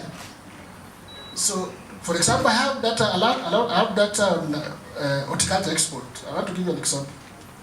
I have data showing every week how much we export, to which country, how much we earn, foreign exchange. And if you look at the database, and going up to 1980s, you'd be very excited to say, I wish I could give the public this data there it is. Because somebody is going to say, this crop, and I pick some crops here, or aubergines, I don't even know what it is. Fine beans, mango tout, I don't even know how they look like. But this is the amount of money they earn for the country in terms of foreign exchange. So the question is, if the CEC of Baringo tells me, can you share with me this database so that my farmers can also earn from this crop? I'll basically say, take it, so that your farmers can earn from the crop. But if somebody from Rwanda tells me, can you share with me the data of horticulture? I also want to develop horticulture. The government tells, wait a minute. You want to tell Rwanda, this crop, where we export it, how much we earn per week, the tricks we are using, it is like a Kenyan runner with the Ethiopian runner. And the Ethiopian runner is listening to all the tricks. How one Kenyan lady broke several world records, yeah? So the government said, no, that one is our secret. What I'm trying to say is that there's a balance between sharing data, but there's also public interest, individual interest, and the government is required to protect that interest. Thanks, Tom. Thanks for bringing in those kind of concerns and the roles of government in this. And I think that we'll get to some discussion on some of the feature level provisions in KADP, which can provide for that secure access and secure sharing. And we hope that those kinds of features the Colorado team has built into that, and the monitoring protocols that they're putting in place will give users and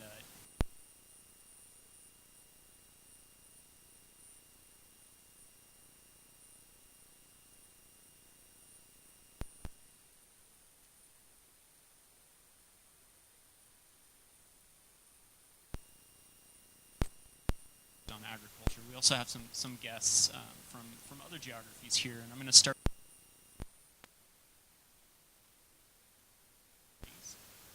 with Indian state of Telangana, and she's traveled a long way to be here to meet with all of you to share her perspective. And so thank you this way.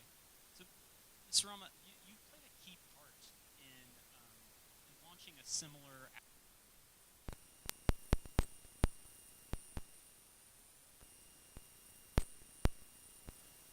A little bit about the journey of developing a robust data sharing ecosystem, and what have kind of been some of the keys to success. If you can relate that to some of the things you've heard here today about the KDP. Good afternoon, everyone. I know listening to someone after having a sumptuous meal is really difficult. Yeah. Let me see how I can engage you. Well, Andrew, as you said, it has been a long journey for us. Realizing the importance of data. Way back in 2015, I think, came out with an open data policy. And this is not to share personal data at all. It's just generic data sets. Even those data sets, government departments were not willing to share. They're not willing to part with that data. Just it's a government mindset that we have. So we came out with a policy saying that all government data sets should be made available public. So today we have an open data portal that has about more than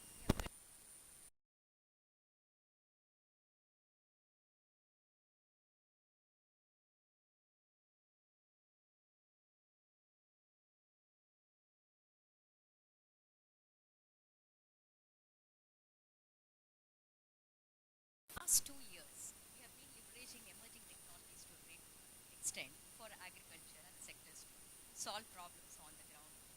So, we have been working on agriculture sector for the last 2 years. Very focused approach we are having.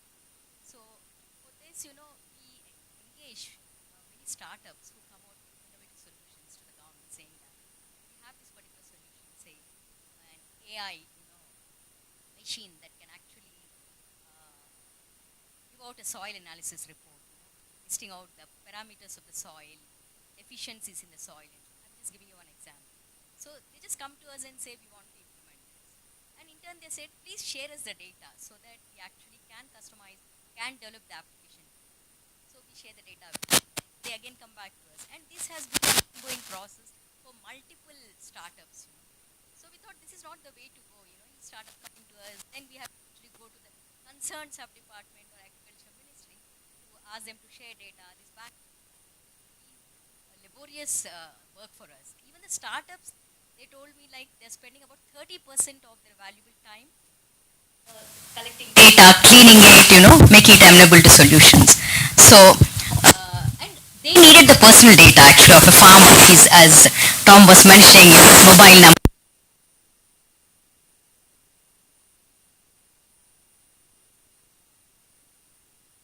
Is it audible or not? It's okay. Oh yeah, it's okay. So, data was acquired by startups. But at that point of time, we did not have a personal protection bill.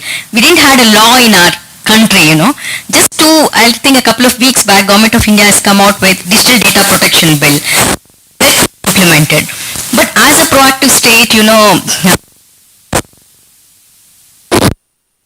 agriculture data share personal data. This is unthinkable, in many countries, even in different states in India. But again, we are actually securing the privacy of the farmer, We are putting in guardrails to secure the data. So somebody will have to actually obtain the consent before they collect the data of the farmer. then they have to actually, indicate the purpose for which the personal data is being collected and so on. There are many, governance mechanism put in place, grievance redressal in place, and, kind of data sets we have identified. Just a month back, I think, 6 weeks back, our Honorable Minister actually launched this agriculture data management policy framework that now has been, come into existence. And along with that, so you have data, you have policy, then how do you actually make it happen, sharing of data, right? We also launched the agriculture data exchange platform, that enables exchange of data between different entities, both government as well as private sectors, any stakeholder for that matter, anyone who wants to provide the data, they can just, make available the data. Any user, it could be a startup, research institute, a government organization, anybody can actually access that data. So I'm really happy to be part of this event today. I'm just really reliving that experience that, we have gone through when we launched it Telangana, and congratulations to Kenya for taking this step forward. Yeah, thank you.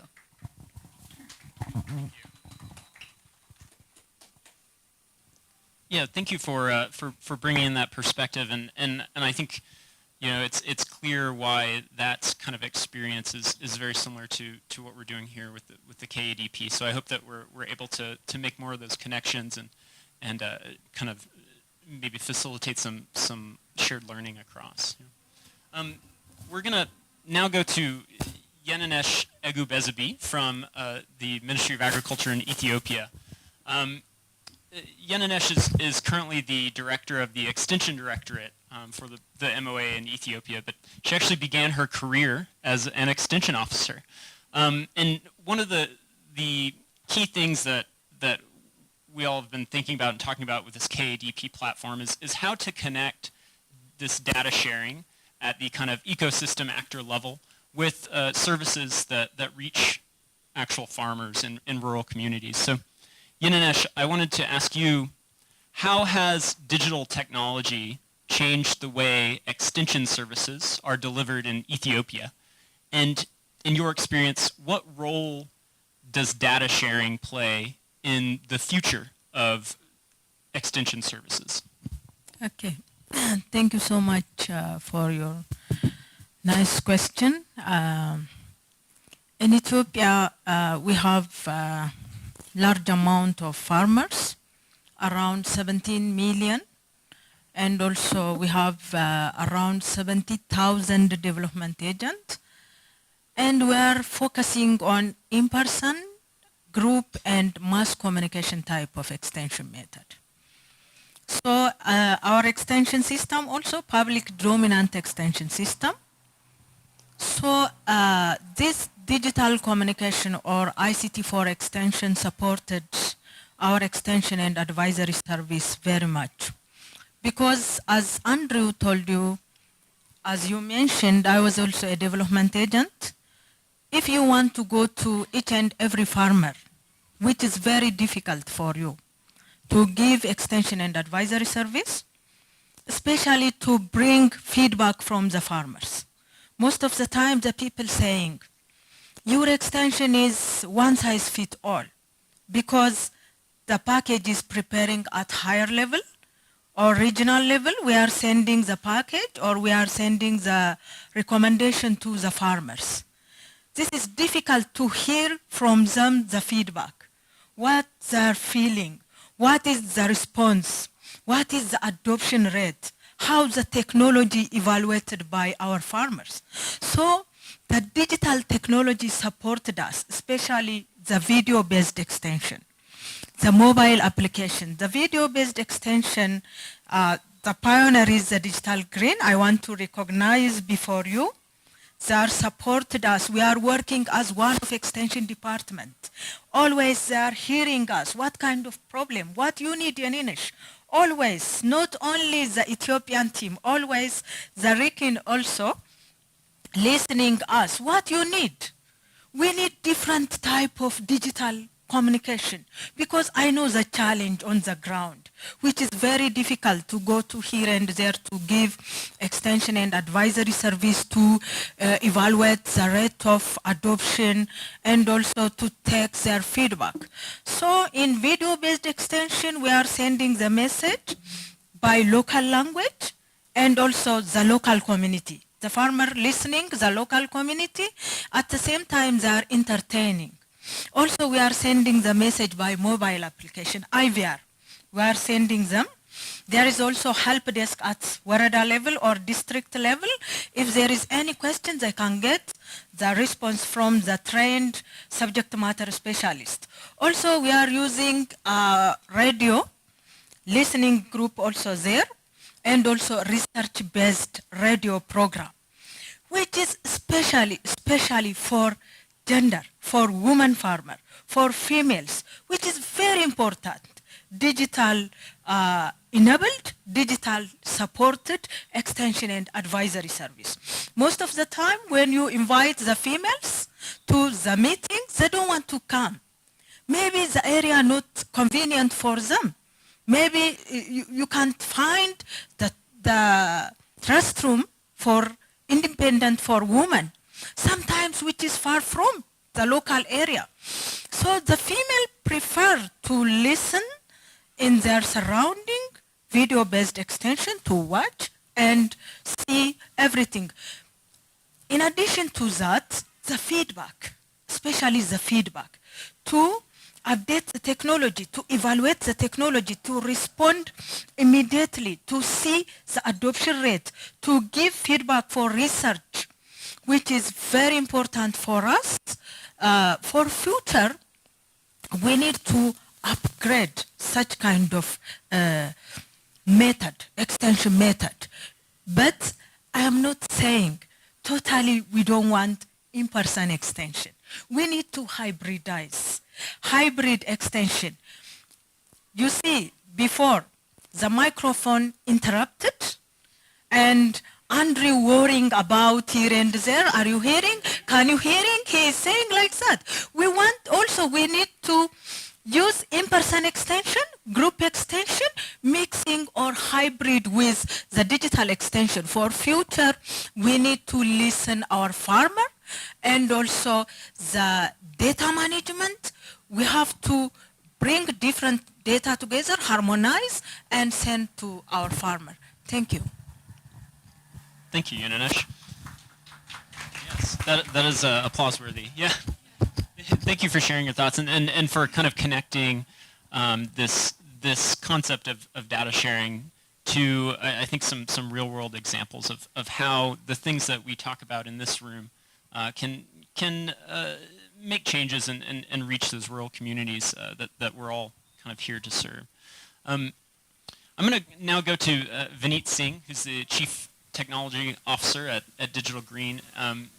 Prior to joining Digital Green, Vineet, he started his career in a number of tech startups. And so one point that came up earlier in the discussion and in the Q&A session was, how do we bring in private sector partners to this ecosystem that Calro and the MOA are building with this Kadp?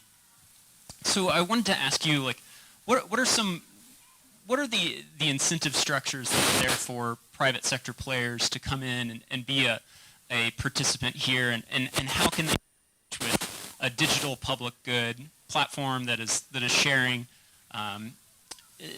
data that needs to be secure and protected? Like, where do you see those kind of private sector players plugging into this kind of initiative?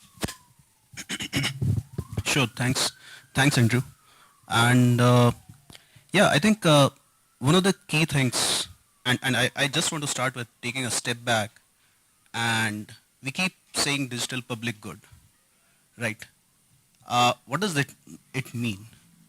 Being a technologist, I'm very upbeat, and this is so heartwarming to listen to everyone about how government across different countries are looking forward to leverage data and bring a ground level change.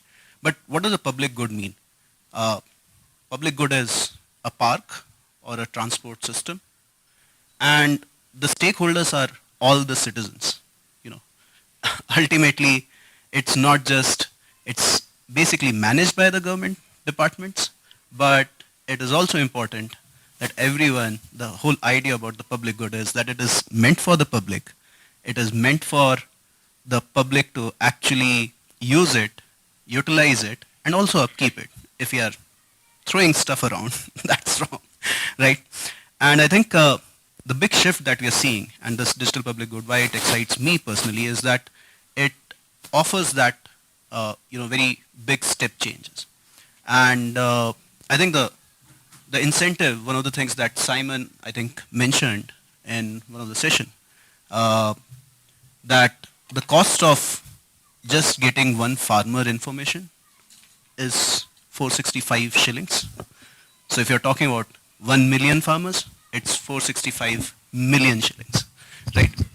For any private, and coming from that startup world where I have tried to run certain businesses, you start with the top of the funnel. If you're reaching out to 1 million farmers, probably 1% of it would end up, or 0.1% of it would end up using your service. You reach out, you do a social campaign on Facebook or whatever. What happens is you get a 0.1%. So to reach out to 1 million, you first shell out 465 million shillings. Out of that, probably 0.1% you'll be able to get. And that's, that's the incentive. And the best example is, Ms. Ramadevi, she was talking about, the soil company, and we had a project in, Sagubagu, which was a project in Telangana. And what we were able to do was that there are these farmer groups. We provided them the app, through which they were able to collect information about their member farmers, and they were operating it. And in India, we have a very good consent structure, which has come up. So they gave the consent that my information can be shared. So now with the click of a button, a farmer's information, and just the phone number and the crop they are growing, that they are in this village, this is the phone number, this is the crop, can be shared with their consent to a soil testing company, produce grade, and this was with the chili crop. So you want to measure what is the level of capsaicin or something like that, and also to a marketplace. And what it enables is for the farmer itself, and that's where the public good also comes into picture, is that with a click of a button, that farmer is able to access the network of service providers, not just one. It's the network of service providers, and also the advisory work that we work on. And that is, I think, the loop that is very important. I think the government is the key in maintaining this public good, this digital public good, but the beneficiary farmer, the beneficiary is the extension agent who has such a tough job. And through that, if they are able to use it and they are able to further provide it, that takes it to the next level. Yeah, thanks for bringing in that perspective, Vineet, and that's a really good concrete example. I wanted to give Mr. Tom an opportunity to, taking this example that Vineet's just talked about, it's kind of about customer acquisition was what he was saying, that bringing down the cost of customer acquisition for these private sector players could be an incentive for them to be a player in KADP, right? So what do you see as, like, beyond hosting and setting up the platform and maintaining it? Maybe you could just share with us, just really briefly, your thoughts on what do you think the other roles and responsibilities of government agencies are to spur that kind of partnership with those private sector actors in a responsible way?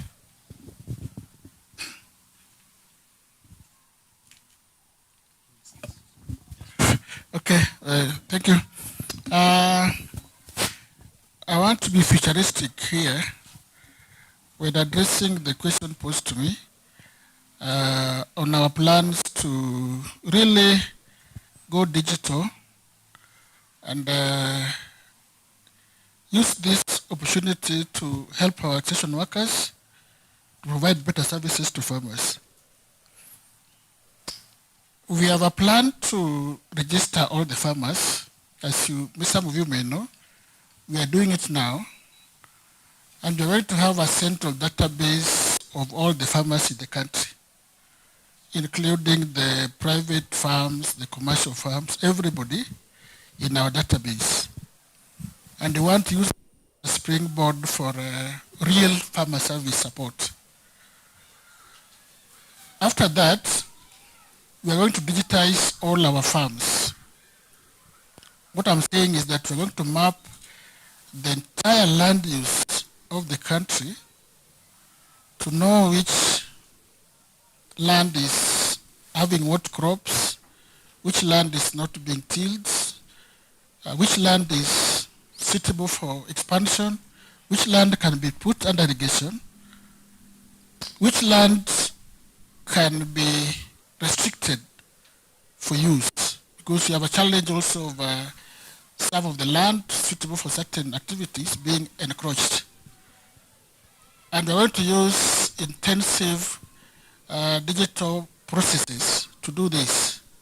And I'm happy that this team here is introducing the concept of AI. I know they were talking about AI here, but they didn't explain. So one of the farmers, some would ask, what is this AI they're talking about? Is it artificial intelligence? I don't know. No. For example, we want to digitize our farms. Know the farm area, know the crops, know the soil fertility. To do this, we are not going to go to every farm. We will take samples of farms, use technology, satellite technology, to map the land use, categorize land use, and then use even drones to give us more high-resolution data. So from those samples, we bring in AI, artificial intelligence, to now run these samples, and within a very few time, we'll be able to have the map of the whole country, all our farms, and upgrade our soil. We need upgraded soil information. And we'll just take a few samples from here and there, again use AI, upgrade our soil database. And you can see also of partnership in this kind of process.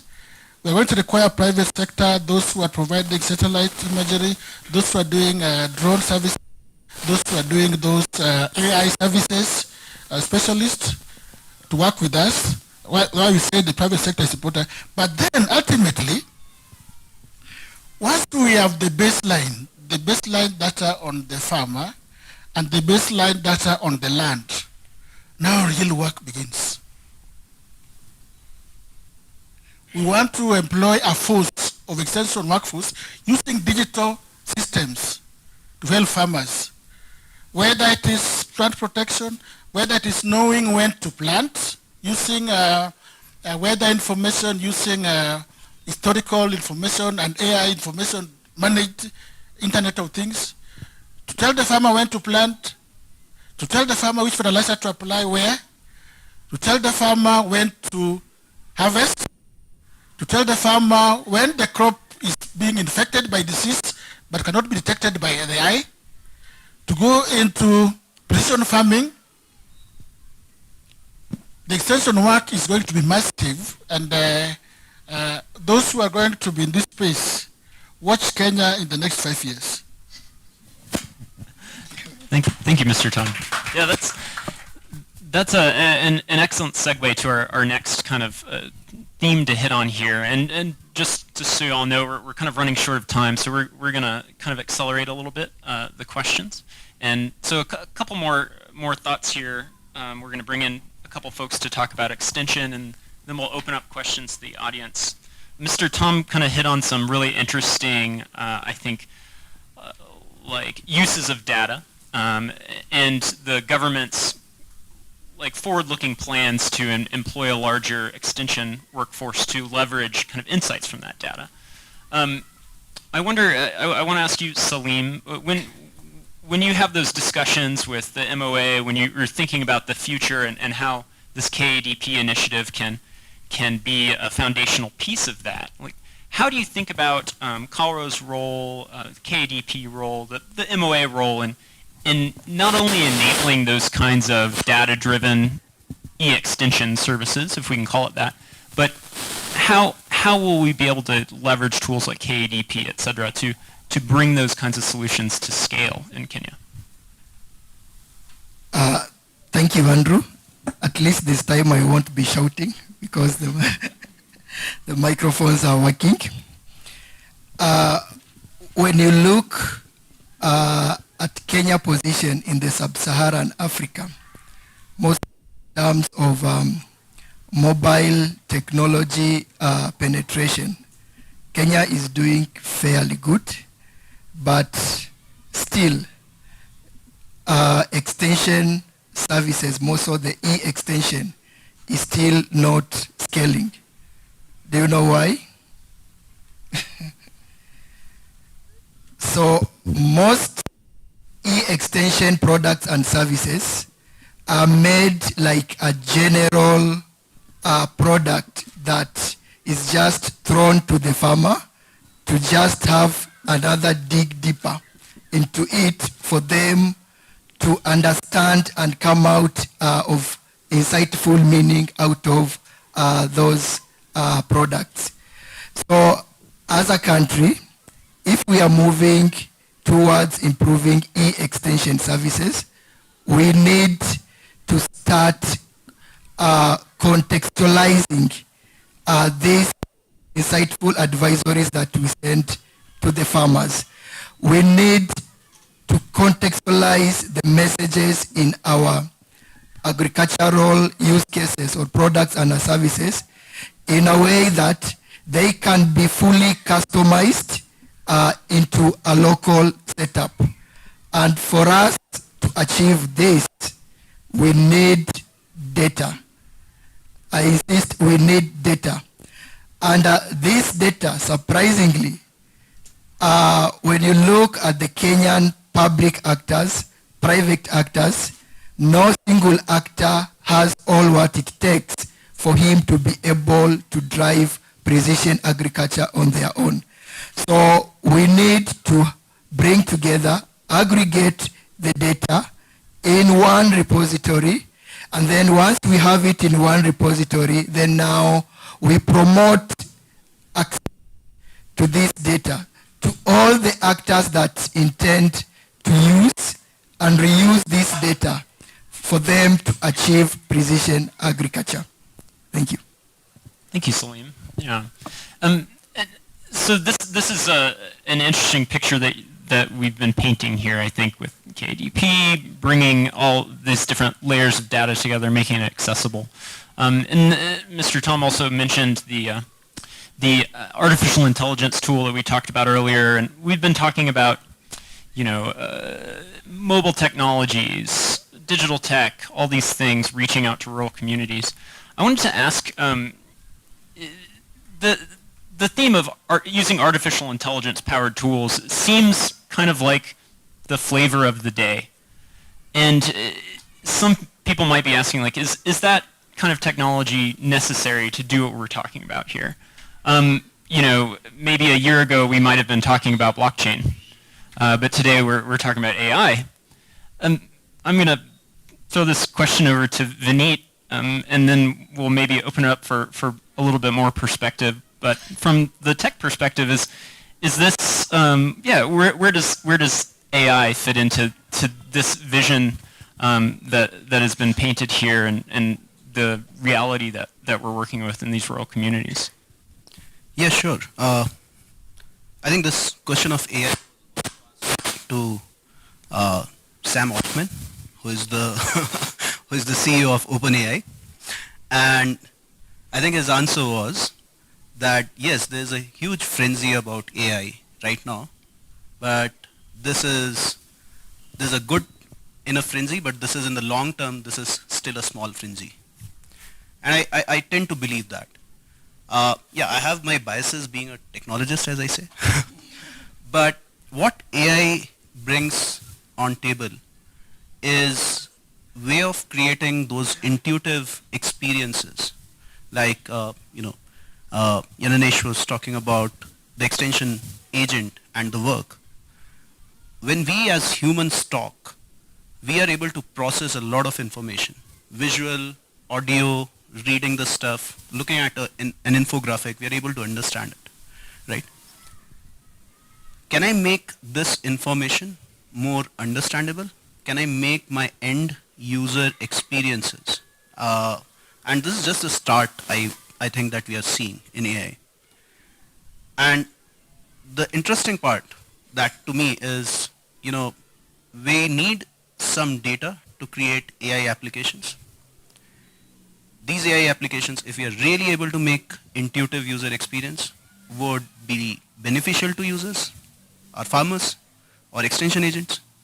If it is beneficial, it generates more data that builds AI.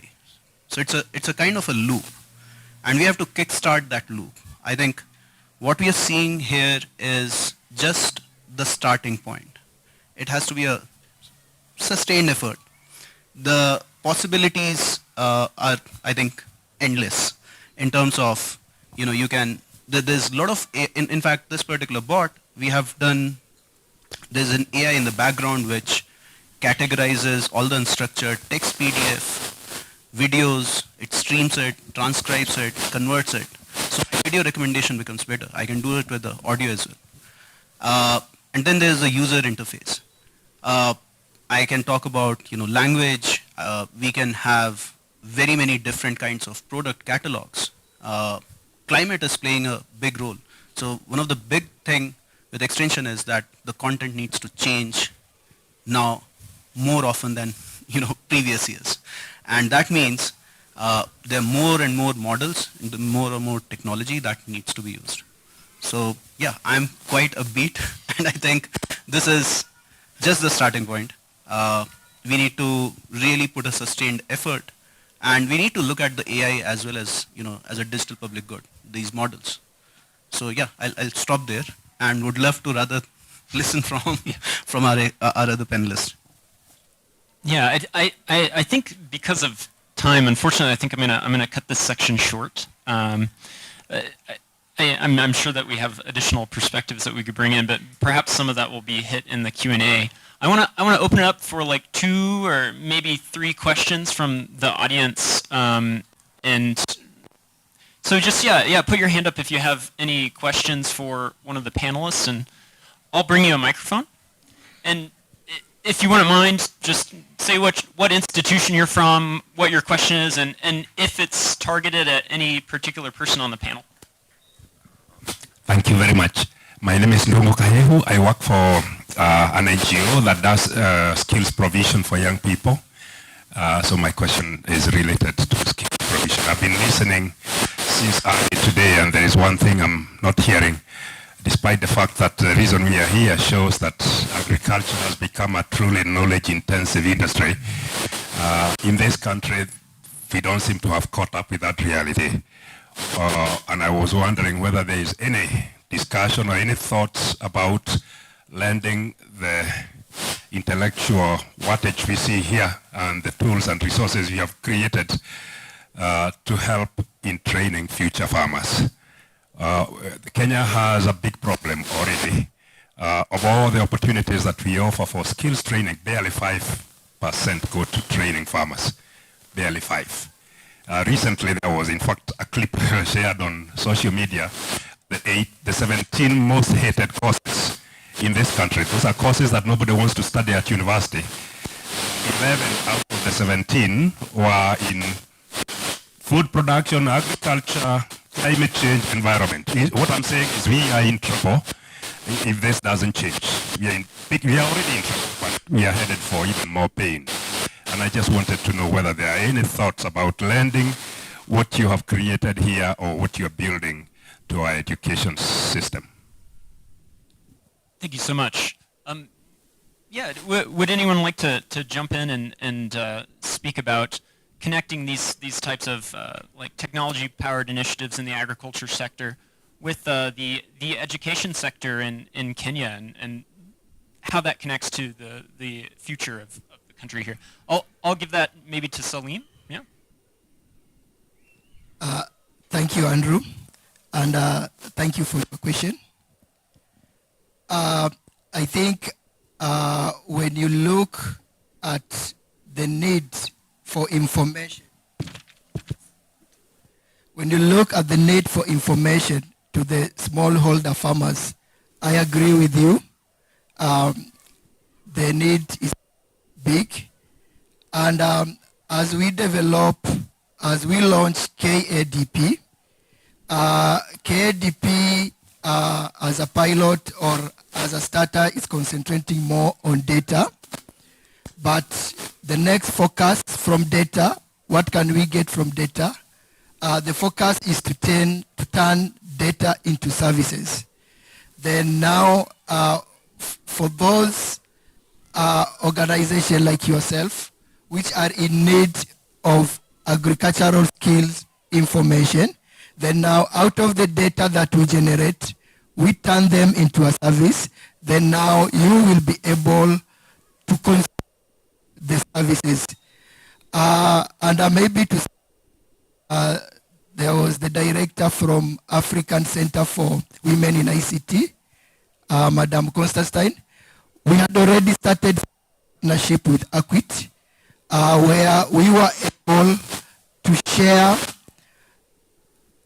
services and data products that are geared towards digital learning for the farmers, and are able to do this very well.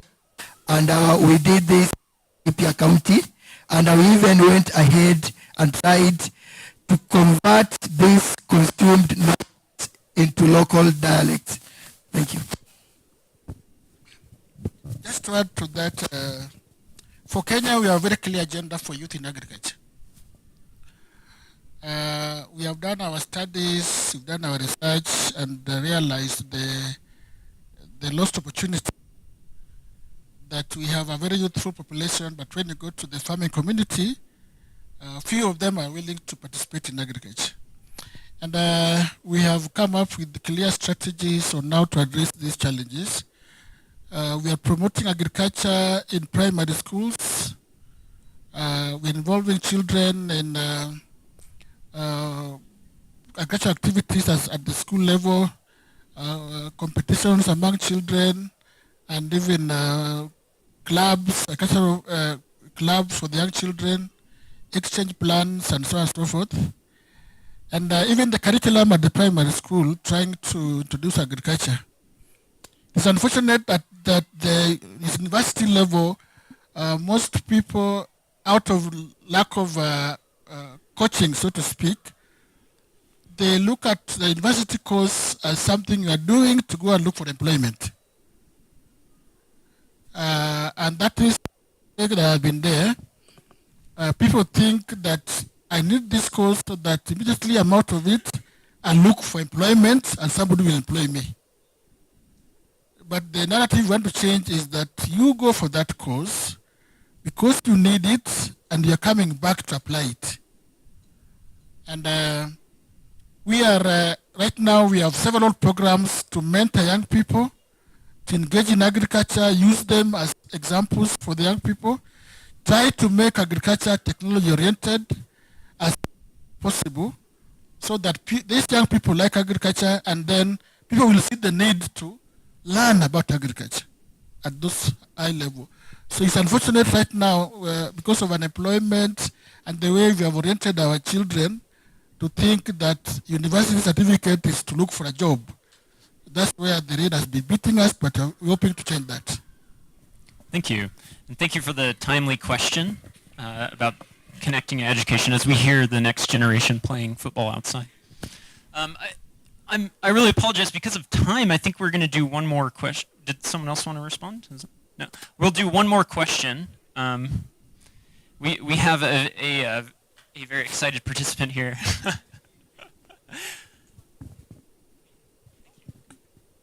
Thank you. So I get 2 microphones. That is quite good. My name is Rispa Chepkwanga from Baringo County, CEC. Yes, it's true. On the ground, we have very few staff, and this is understood over a period of time when employment was not being done for the extension officers. So with this digital platform, I'm really excited. And my question would be, if the other stakeholders could be brought on board as fast, like HEFIS, because they have a very robust also platform on seed accessibility. Seed testing, that is really should be done as yesterday because we have the subsidy on fertilizer. And then also on markets. I think I kept on praying, Dr. Dianya, what about the market? We used to have desk officers at the market because that connectivity, because we want the revenue to be there so that we can employ all those people.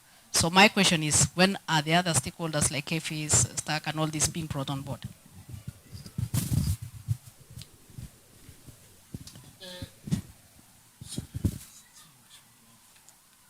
For those who don't know, the groups she's mentioning are state corporations or agencies that deal with various value chains. So there are some agencies that deal with the production of seed, some dealing with the provision of various technologies, some dealing with the value chain additions, value adding activities, and we have about 25 active state corporations in the agriculture sector. And she's wondering at what point are we bringing those state corporations into this. I want to assure her that already we have done that. Through this platform, we have tried to take the data from all these state corporations and put them into the one central database at Calro. So as we speak now, I have all the data from coffee board, tea board, pyrethrum board, cotton board, all of them. The data is at Calro, and the people dealing with data in those agencies, which are data stewards, have access at the big data center, and they are able to access their data, and we have timelines to upgrade the data. Normally on an annual basis, we check whether you have given us the new data sets, all put together in that place. So if you want data now on seeds, with various types, you would get it through the platform.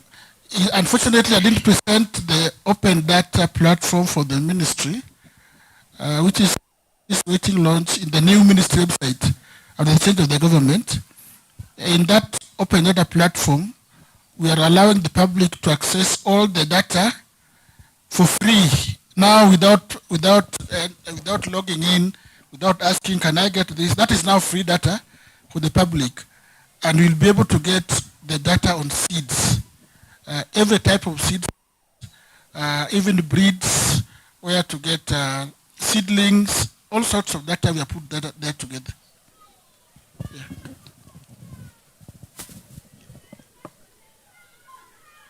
Any additional thoughts? No. Okay, great. Well, thank you so much for the questions. My apologies, but we're going to have to go ahead and close out the panel. But what I encourage you all with questions is to come after this session is over and grab this person that you want to speak with and ask them your question. So I'm sure everyone will make themselves available after the session for one-on-one discussions. Yeah. I'm sorry, but we're gonna wrap up here. So I'm gonna ask just one closing question for each of you, and I'm gonna ask for like a 30-second response, and then we'll close out. So today we launched this KADP initiative, and we see advances in technology. We talked about the example with AI. We've talked about other use cases of shared data. And so I want to just take a moment to think about how these initiatives do impact the lives of smallholder farmers in the communities we're working in. And so think about in your geography that you work in, this kind of closing question, just quick rapid responses. Looking forward, what improvements do you hope to see in the day-to-day lives of farmers as a result of these new technology initiatives that we've been discussing? Starting with you, Salim, and we'll just go down the row. Thank you, Andrew. For that question, very quickly, when you look at the values that we get through promoting data access and every partner. We are having a situation whereby the actors will now be able to have a complete record of all what they need for them to come up with their either use cases or data products that can now help to improve production, or that is the farming production, improve in building resilience, and in turn improve the livelihood of the smallholder farmer. Thank you. On my part, I think we are going to focus on the farmer interests. We may go the India way and even name the Ministry of Agriculture and Farmer Welfare. Because we really want to focus on the farmer. The current administration is giving agriculture #1 priority in all means possible. And we have clear targets, ambitions to achieve using data and digital systems. I'm looking forward to using this from today, being able to allow people to have as many data as possible. There are startups, young people who can come up with the various innovations, various ideas, but they need data. And the more data they get, the more innovations, technology they'll come on board to help us with. And we are going to give them an open environment so that they join us to support the farmer with these technologies and new ideas. The extension officers will do their part. I've told you we want to digitize from the soil to the table. Soil testing, seeds acquisition, when to plant, when to harvest, everything digitized, including marketing. I'm sorry I didn't talk about, you asked that question, but I didn't address it properly. The current government is aware that the main problem our farmers face is marketing. And it has to be addressed. And we have to go digital way, because the common environment populated by brokers who do not want to see the farmer progressing further is going to be cut down. We want the farmer to have platform to get the prices, to know where to sell, to connect with actors, value chain actors, the traders, the transporters, and we are going to have the ministry is going to have a digital web-based marketing platform where farmers can post what they want to sell, where quality processors can check the quality of what is being sold, they connect with the transporters, they pick what they want, and the farmers get what they are supposed to be paid, and also involve the cooperatives in this movement. Thank you very much. Well, Tom has covered everything that I wanted to say. But so I'm changing my answer now. So, especially in India, agriculture is not profitable. So most of the parents, they do not encourage students to take up agriculture as a profession, as an education program, or later even an occupation.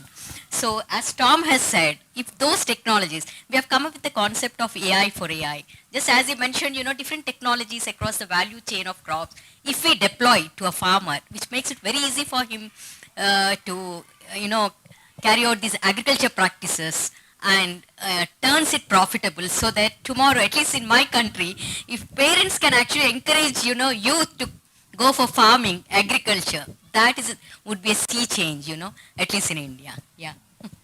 Actually, you stole all my answers. Okay, thank you. In Ethiopian context also, before we are producing for consumption, we are giving advisory service for production, maximization of crop production, livestock production, natural resource management. But currently we are focusing on market and market information.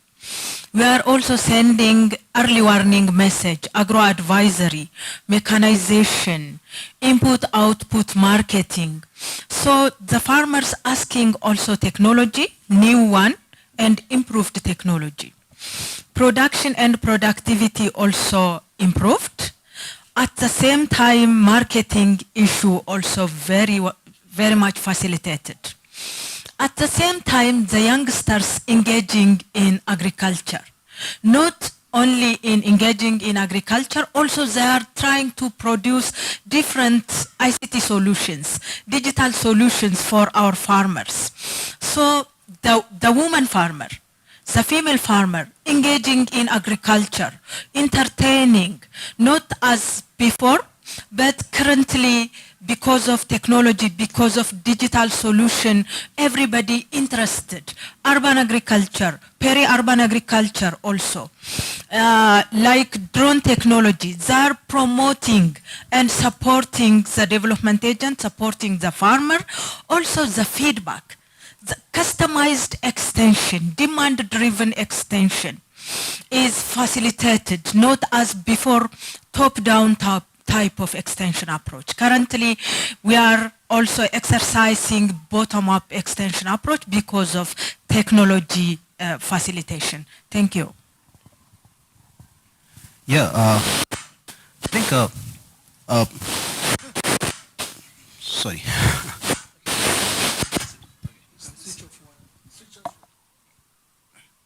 Hello? Yeah. So I think in what I'm very relatively new to this sector, especially from a development sector point of view. But what I have understood is it will go, if I may sound cliched, like phygital way. There will be a physical person plus digital, and I think extension is going to play a very important role. And the extension agent plus there are lead farmers. The user behavior is typically that the farmers tend to ask someone, in fact us as well, as to what to do and how to do and where to get the solution. So I think what digital is going to do is create first awareness through the physical intermediary, the extension workers or the lead farmers. That awareness would lead to the second level, which is about accessibility, and digital solutions accessible would be very, very important. And I think that third step that it goes on is the affordance. I'm borrowing this from one of the things in the impact sector when I moved, transitioned into this. And it is, I think we are really going to start with the awareness part and the accessibility part. When there's more and more awareness, there's more accessibility, there'll be more and more players who will come into and that would lead to a, affordance of the services in the agriculture sector. And I think the person on the ground who is talking to the farmers like us, is going to be the key. That person needs to have, even if one person in a village has that mobile phone, that can bring a huge change.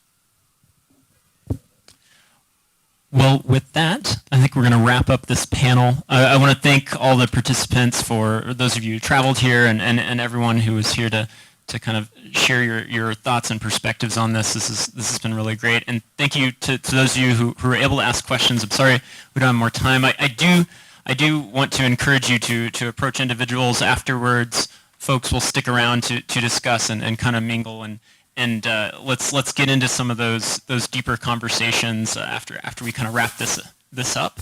But yeah, thanks. Can we get a round of applause for these panelists? Yeah, thanks. I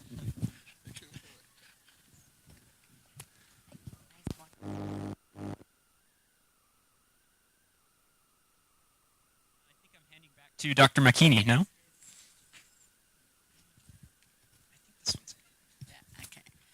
Thank you so much to the panel. We want to wrap up this. I don't know where Beryl is. Okay. I'll invite Beryl to make her final remarks and then we'll close.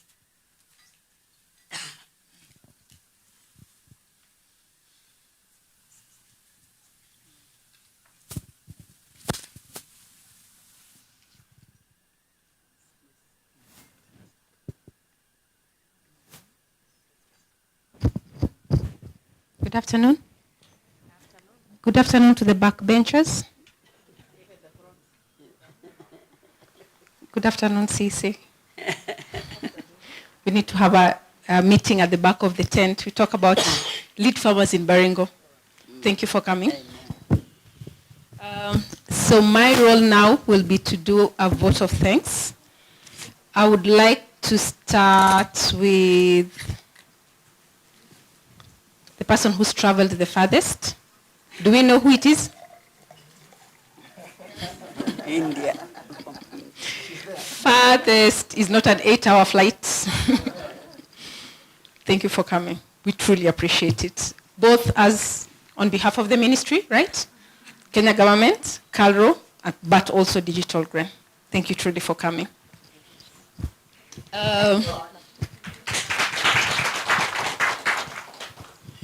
Then I'll go to our colleagues from Ethiopia. Ethiopia is like next door. Next door. Thank you truly for coming. We were in Ethiopia a while back. We are learning from what you're doing. It is different, but there are things that Ethiopia has done that we are not doing, and we can definitely improve. But thank you for giving us insights on what you're doing in Ethiopia. Thank you also for coming. And again, on behalf of Digital Green, thank you for being with us. Okay. So I'll break protocol from there. I would like to thank, I saw on the list CC West Pokot, and I was like, wow. Wajia, thank you. Baringo, there was Elgeyo, Bomet. Bomet, Jacqueline, she's here. You are looking for her. Sorry. Samburu, Wasingishu. So there's Baringo, Wajir, Bomet, Wasingishu, West Pokot, Elgeyo, Narok, and Trans Nzoia. Trans Nzoia? You don't look like you come from Trans Nzoia. Nandi? Nandi, you are two. Yes, thank you. Meru. Meru, Jacqueline? Meru is here. Jacqueline is our field person. I call her Jacqueline. People know her as Dr. Jacqueline or Dr. Wangombe. Meru, thank you. We are working with you on the AI, so exciting opportunities, and those who are your farmers. I know they left. They said Meru is a distance. Huh? You know them? Yes. So we are actually showing real stories. It is not, we didn't import people. It's the right people. Yeah. Thank you. So I'll try. Then there was the KSAP team. I know they left because they're still doing farmer registration. So the NPC, Dr. Charles, I call him Dr. Charles, Mudhoni, there was somebody who was representing Baraka. So on our behalf to the NPCU team that was here, we are also grateful. So I'll skip these teams. I will go to all the participants who are here. There were different people from the ecosystem, different people who we were meeting for the first time today, and they were telling me I'm very confused. I'm still the same young girl. Don't get confused. Thank you for coming. Thank you for staying, especially for the afternoon session. We appreciate your feedback, your insights. Please get in touch with us if there's something you feel you want us to expound, if there's a gap, if there's an opportunity. We're looking for the opportunities, but definitely to push the agenda, both for the KADP and the chatbot, but more so for the KADP. We are very excited and would like to see more, not just use cases, but use of the system. To all the organizing committee, I know I pushed buttons, I'm sorry, but thank you for having a great event, even just for yourselves. The product team, we wouldn't have done it without you. Whatever we were delivering is from the product, guys, so thank you. Thank you to the KALRO product team as well that worked in conjunction with us. We truly appreciate. We had a few volunteers, a few people who came in last minute and were asking us tough questions. We've had a good day, we've had a good event, and we are also grateful.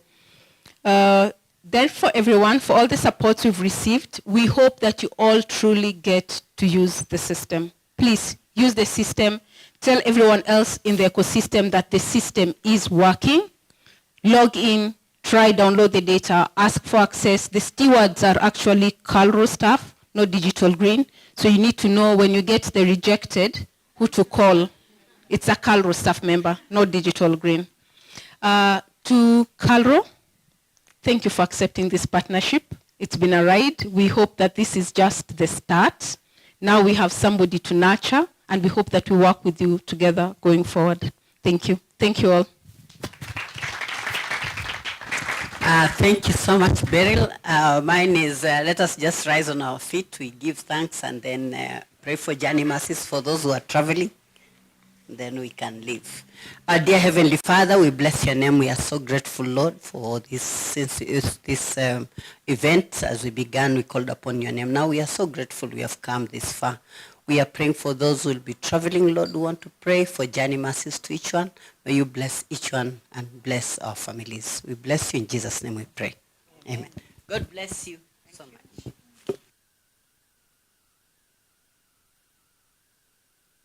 Visit where we are traveling to.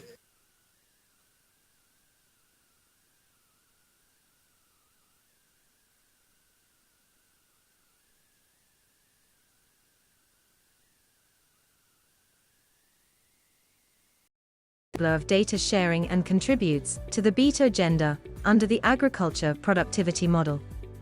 The platform will provide access and sharing of farmer data collected through the National Farmer Registration with national and county governments for informed decision-making towards achieving the bottom-up agriculture productivity strategy. This will support the beta paradigm shift in agriculture from farmer-based production to resource management production, an extension model to farm resource management. KADP brings a revolutionary approach to data exchange in agriculture, focusing on the greater good through empowering agricultural communities, strengthening collaboration, driving sustainable solutions, promoting transparency and trust. The Kenya Agriculture Data Sharing Platform has been developed with technical assistance from Digital Green Foundation and CalRO. For more information and how to use KADP, visit kadp.calro.org. KADP is powered by FarmStack.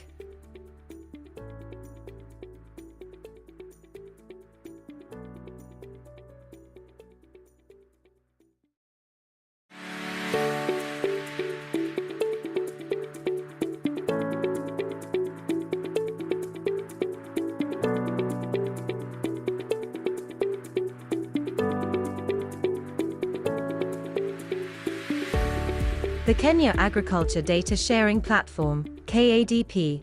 Over the years, lack of data sharing mechanisms has resulted in a decline in farmer-based production and extension services.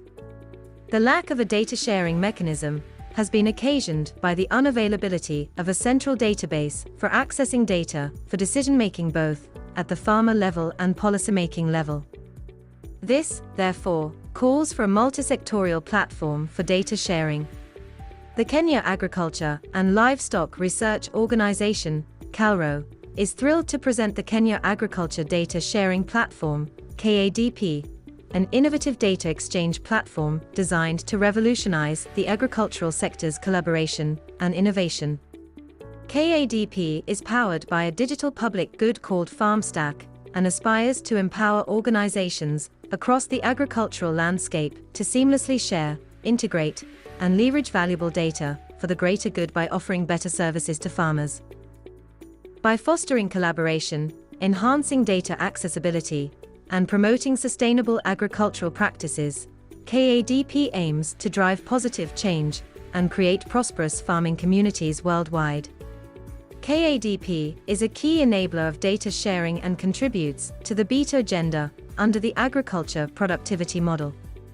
The platform will provide access and sharing of farmer data collected through the National Farmer Registration with national and county governments for informed decision-making towards achieving the bottom-up agriculture productivity strategy. This will support the beta paradigm shift in agriculture from farmer-based production to resource management production, an extension model to farm resource management.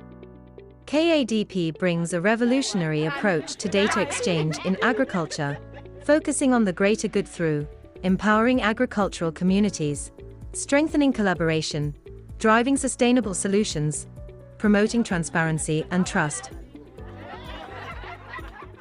The Kenya Agriculture Data Sharing Platform has been developed with technical assistance from Digital Green Foundation and CalRO. For more information and how to use KADP, visit kadp.calro.org. KADP is powered by FarmStack.